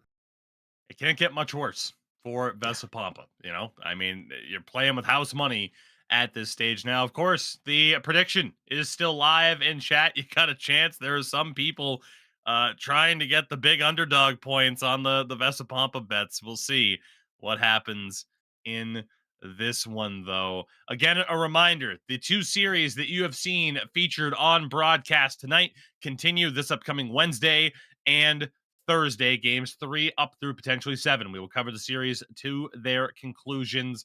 Again, Vesa Pompa, Tunnel Vision on Wednesday, hREDS and Straikers on Thursday. And barring a massive change here for Vesa Pompa, I mean, this game goes the same. Both series will have 2-0 score lines. I don't know how many people would have predicted that necessarily, but hey, it could happen. At the very least, though, there is still a game to play. Vesa Pompa still have a chance to get back in this series.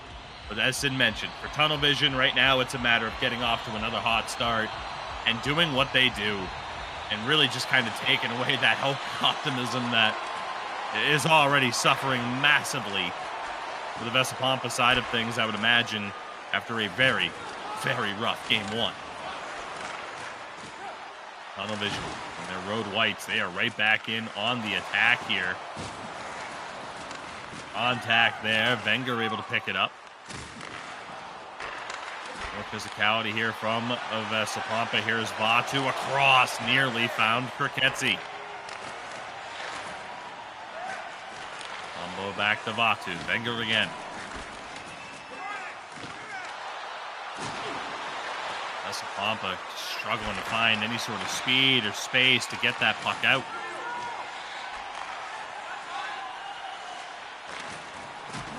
Drop that one back down. Turnover here. Breakaway. Leitinen saved by Kosti off the goal line. What looked like a wide open cage, as Leitinen just didn't seem to get the aim right.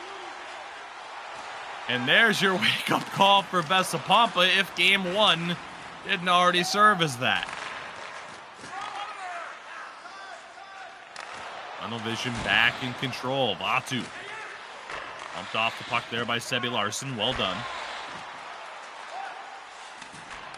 Fredrickson for Vesa Pompa. It's a better start.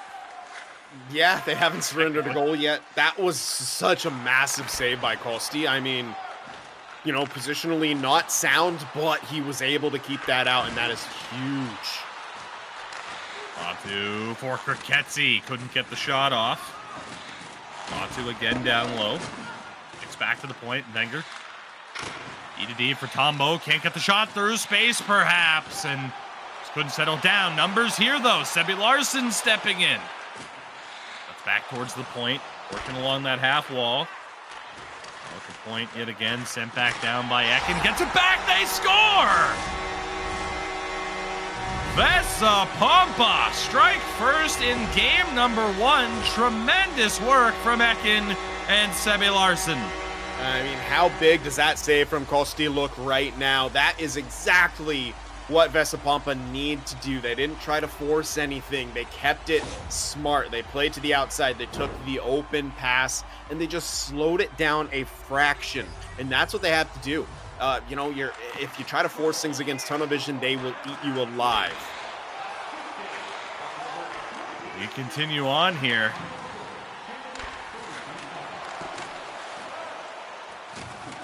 As a chance goes to the wayside, Tunnel Vision back in control. Kriketsi tried to get that shot through, couldn't do it.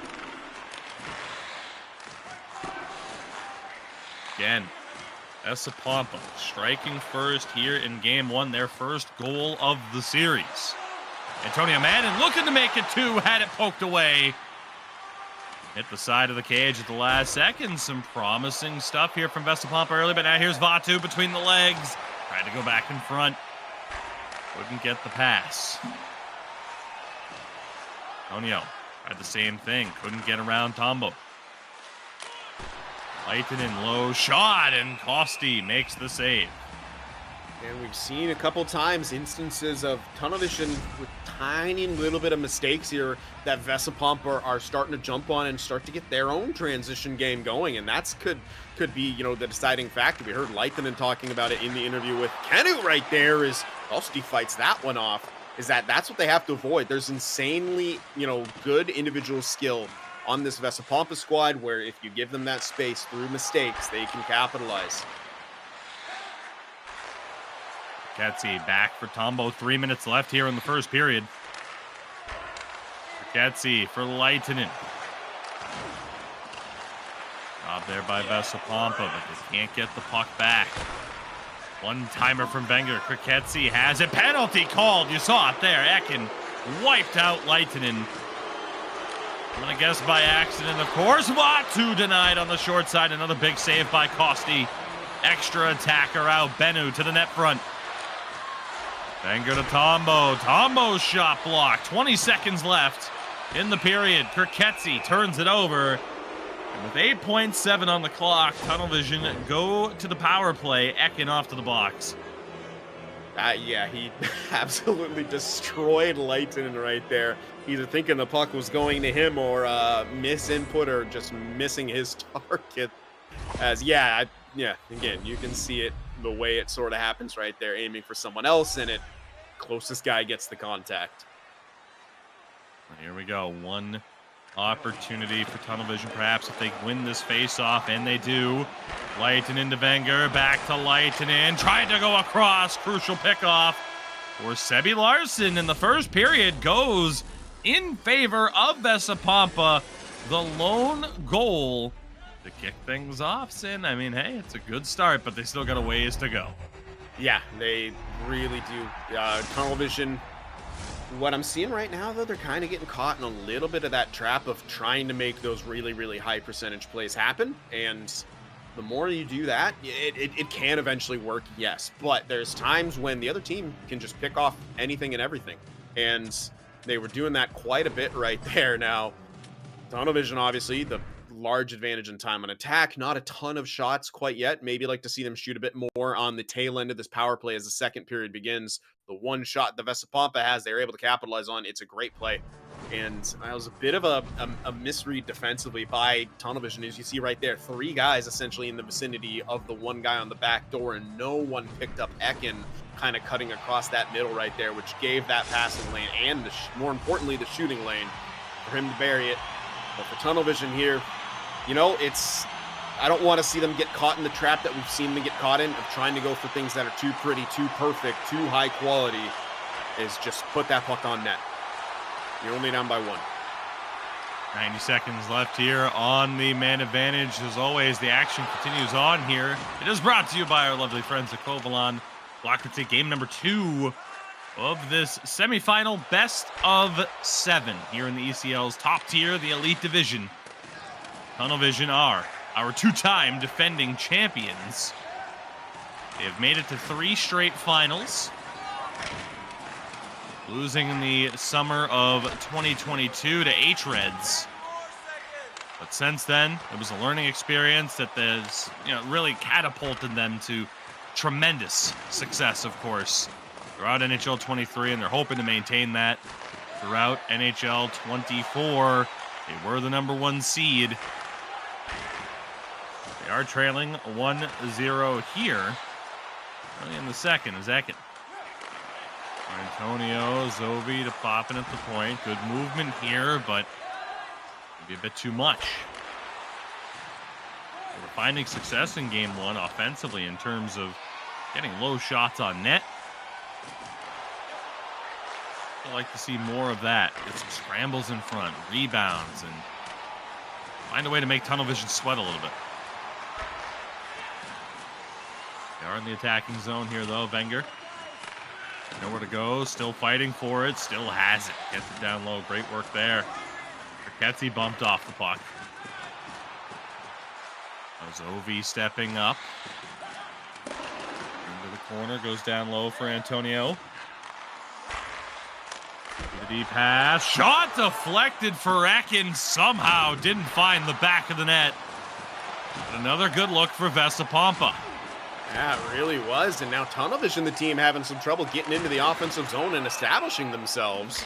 Just offside right there for Ekin. Frustratingly kind of shoots that towards the benches right there, and maybe still a little bit frustrated how that deflection didn't find its way into the back of the net. That was really exactly what Vesa Pompa need to do, and to continue to do here is just get the shots on net, as you were talking about. And for Tunnel Vision, I think they need to do the same thing. And when they do have the offensive zone, they are trying to be much too fine. If they pick up a puck and they don't feel like they're in that perfect position to pull the trigger, they'll try to reset and look for another look, get another pass off, and that's where Vesa Pompa is striking. Continue on here, a role reverse. Well, not quite a role reversal, but certainly a different story here in this one.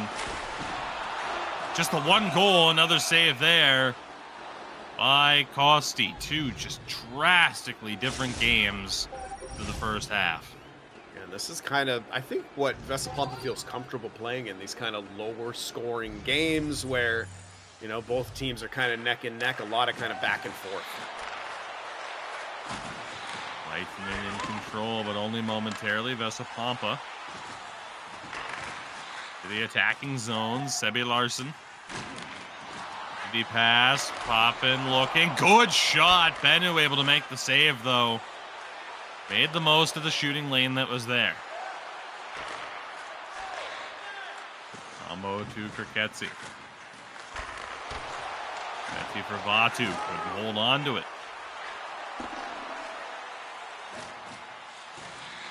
Ekin brings it into the corner. Still holds on. Back for Sebi Larson. Low shot. Another save there by Bennu. Again, Vesa Pompa getting some quality looks and chances here. Wenger able to recover that loose puck. Leitinen looking. Kriketsi, he scores! One mistake in the defensive zone for Vesa Pompa, and that is all that Tunnel Vision needed. Sin, they tie the game at 1. At first, I was shocked Lightning didn't pull the trigger, and I was like, I think he's going to try to force it to Vatu, but he doesn't. He actually makes the drop pass to Kriketsi right there, which is, if you're going to pass it, the correct decision to make. Nearly kind of picked off right there, but it does make its way through thanks to the handedness situation there. Kriketsi being on that right-hand shot, and he just has half a net to shoot at. He makes no mistake, and we are all tied up. Another goal for Kriketsi in this series. 3 minutes left in this second period. Tunnel Vision still in on the attack. Vatu, low shot, big rebound. Didn't have a teammate there.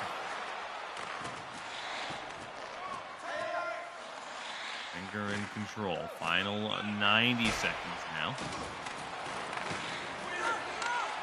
Antonio for Zobi. Zobi drops back. Poppin' for Sebi Larson. Antonio Mann the shot. Rejected back the other way. 8 seconds left. A little bit of time to work with to try and get one more look. Pass off the mark. And that hip check will bring us, as Zobi nearly found a way to get a shot off. That will do it for the second period. A tie game. Heading into the third here, Sin, drastically different from what we saw in just a blowout of game 1.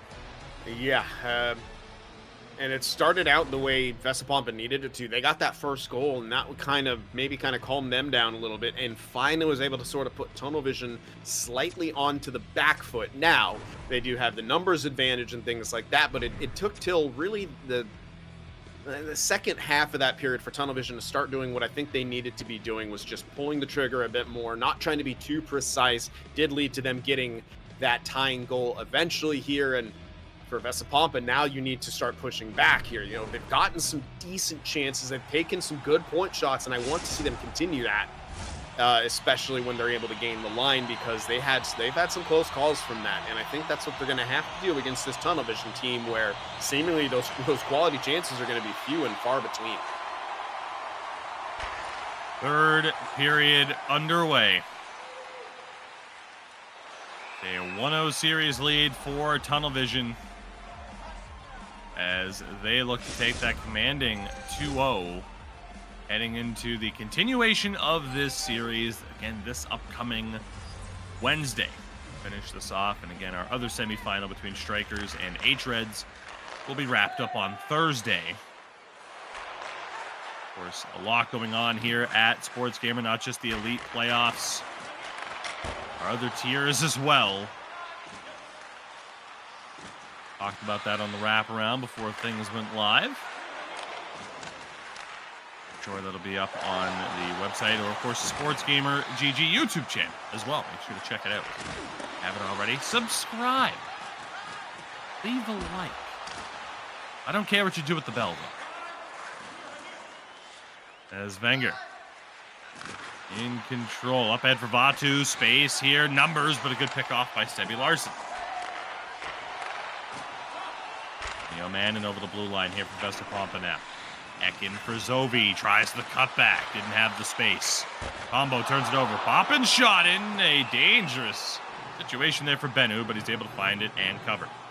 Yeah, definitely kind of a close call right there, but that's what I'm talking about. When Vesa Pompa just start throwing those pucks on, create a little bit of chaos, and that's what you have to do if you're the underdog, in particular against the #1 seed, the two-time defending champions.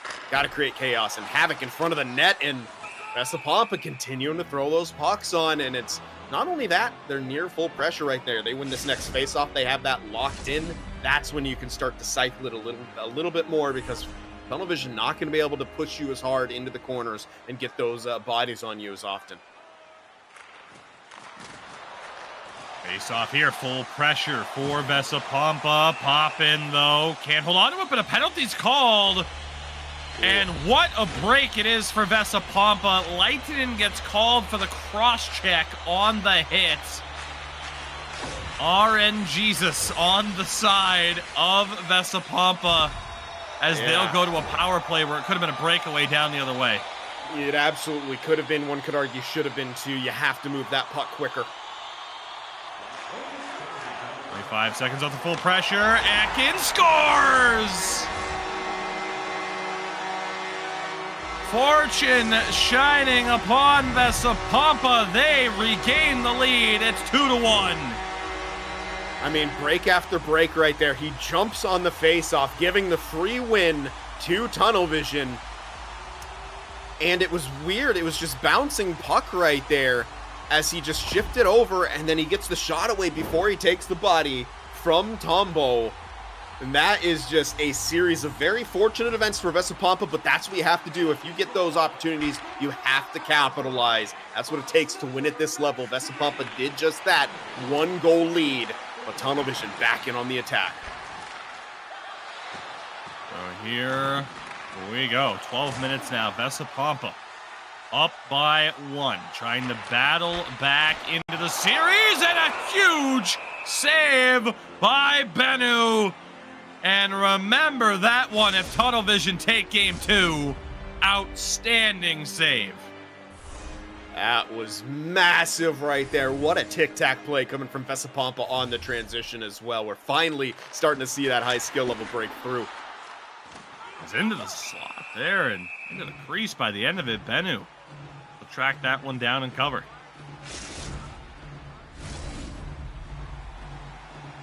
Face off coming up here in the attacking zone for Vesa Pompa. Low shot on. Tombo able to recover that rebound.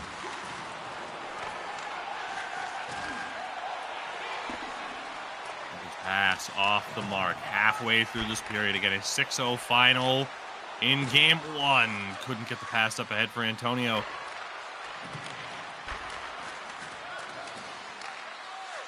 Now low. And it's funny for Tunnel Vision. Again, that interview we heard with Leitinen, the idea of, hey, we, can't make too many mistakes. They can capitalize on our chances. That's exactly what's happened in this game. Vesa Pompa, very opportunistic. Low shot by Lehtinen. Great positioning from Kosti. Yeah, I mean, that's exactly what we've seen in this game of Vesa Pompa capitalizing on the, the fewer chances, sure, but the mistakes that are being made, and they're playing so much more structured defensively too, which is really throwing Tunnel Vision for a loop right here as they can't figure out what they want to do at times. Wenger at the point for Lehtinen. 7 minutes left in the period. Kirketsi low, full pressure. Kirketsi reverses. Two for Lehtinen. He scores! Well, you can look back at the last power play goal for Vesa Pompa and say they were fortunate to even be on the power play. Lehtinen went to the box for cross-checking. Well, Lehtinen gets his revenge here, and we are tied. Yeah, that's a heartbreaker if you're Vesa Pompa. We've seen those type of plays happen, just those passes from behind them. The puck goes towards the net, some awkward bounces right there, and well, I guess maybe a puck don't lie situation, but it's only a tie game here. It's essentially back to square one. Let's see how Vesa Pompa is going to respond to this bit of adversity now. It's twice now Tunnel Vision have tied the game after trailing by 1. Ketsi, low shot, handled again very well by Kosti. Yeah, Tunnel Vision, we're seeing them kind of go more to the shoot first mentality here at times, and it's, looking for those rebounds, and that's exactly, I think, what both these teams are going to be wanting to do a lot more of as the series continues. Chance and another save by Kosti. Wenger keeps it alive, nearly full and now full pressure for Tunnel Vision. Kirketsi. Force in front, scramble for the puck. Antonio Mannon has it, clears the zone, and that will alleviate full pressure there. 2.5 to play. This one sent down into the Vesa Pompa zone. Tombo there. To recover. Tombo shot it deflected just high and wide. Past Kosti. Big hit. Tunnel Vision. Right back into the zone. Huge hit by Ekin. Of physical force out there. Larson's pass have been intercepted. Good pick off by Zovi though. 25 left in regulation. Hoppin will slow things down.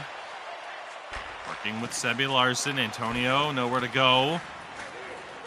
Hoppin now, a bit of open space. Shot on. Kicked out by Benuk. Latu for Kirketsi. Now Lehtinen trying to drive the outside. Wenger to Tama. One-timer stopped by Kosti. And it goes in at the final second. With 1.6 remaining. Tunnel Vision will steal game 2 on what looked like an own goal. We didn't get a great look at it there, but here's our replay, Sin. Just a... Oh, no. Yeah, it was a puck pickup, but it was just a ping-pong ball in the slot after that one-timer. What a job by Tunnel Vision to set up their opportunity with the limited time they had. The pass back to the point, the D-to-D one-timer, and then with so many bodies in the slot, the rebound wasn't controlled. It bounced up and into the air. I want to get more of an in-depth look in that replay, and I hope we do get it. I think it hit off about 2 or 3 different bodies before landing on the side there, and several attempts at puck pickups led to it going into the back of the net. That is a heartbreaker for Vesa Pompa. Just a tough way for that game to end for them when they had the advantageous position now a couple different times, and unfortunately they could not hold on. I have been trying to figure out how I want to voice this. I've come up with this. That sucks. That is a harsh way for a game to be decided 1.6 seconds away from overtime. Just what a harsh way for Vesa Pompa to lose, Sin, because they did so well to battle back, to have a more, complete effort after getting the doors blown off in game number 1. Yeah. And to be that close to a sudden death situation and to lose in that fashion is just heartbreaking. Yep, it is. And we'll get a look at the first goal, the tying goal that went in, which is, I mean, this has happened.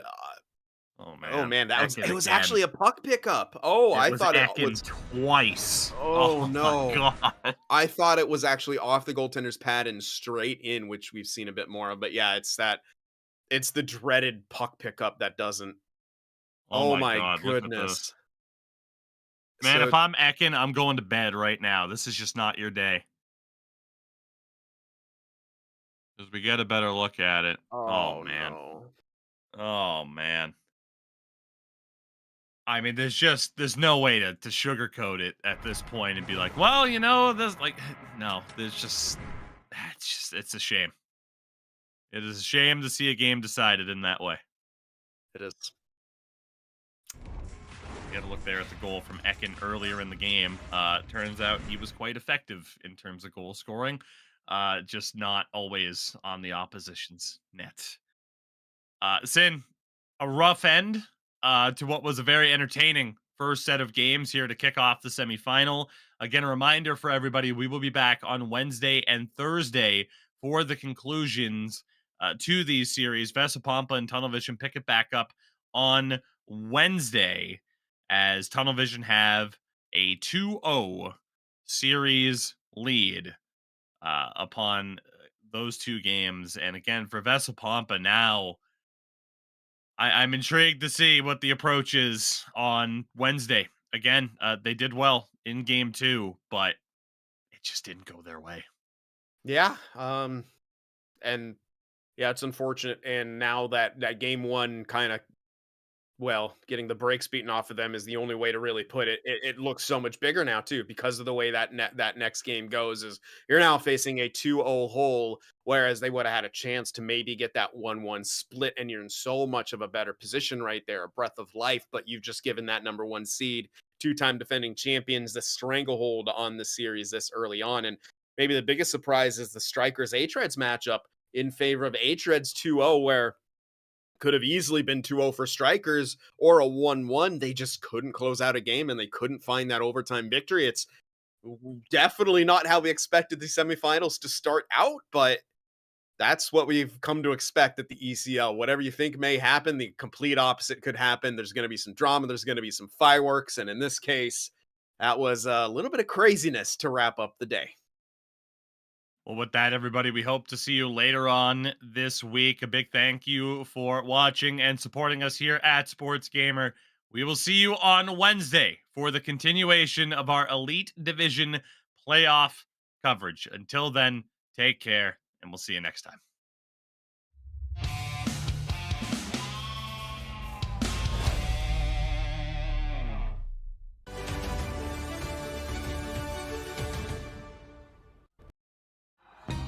Minkä päällä lakukastike maistuu parhaalta?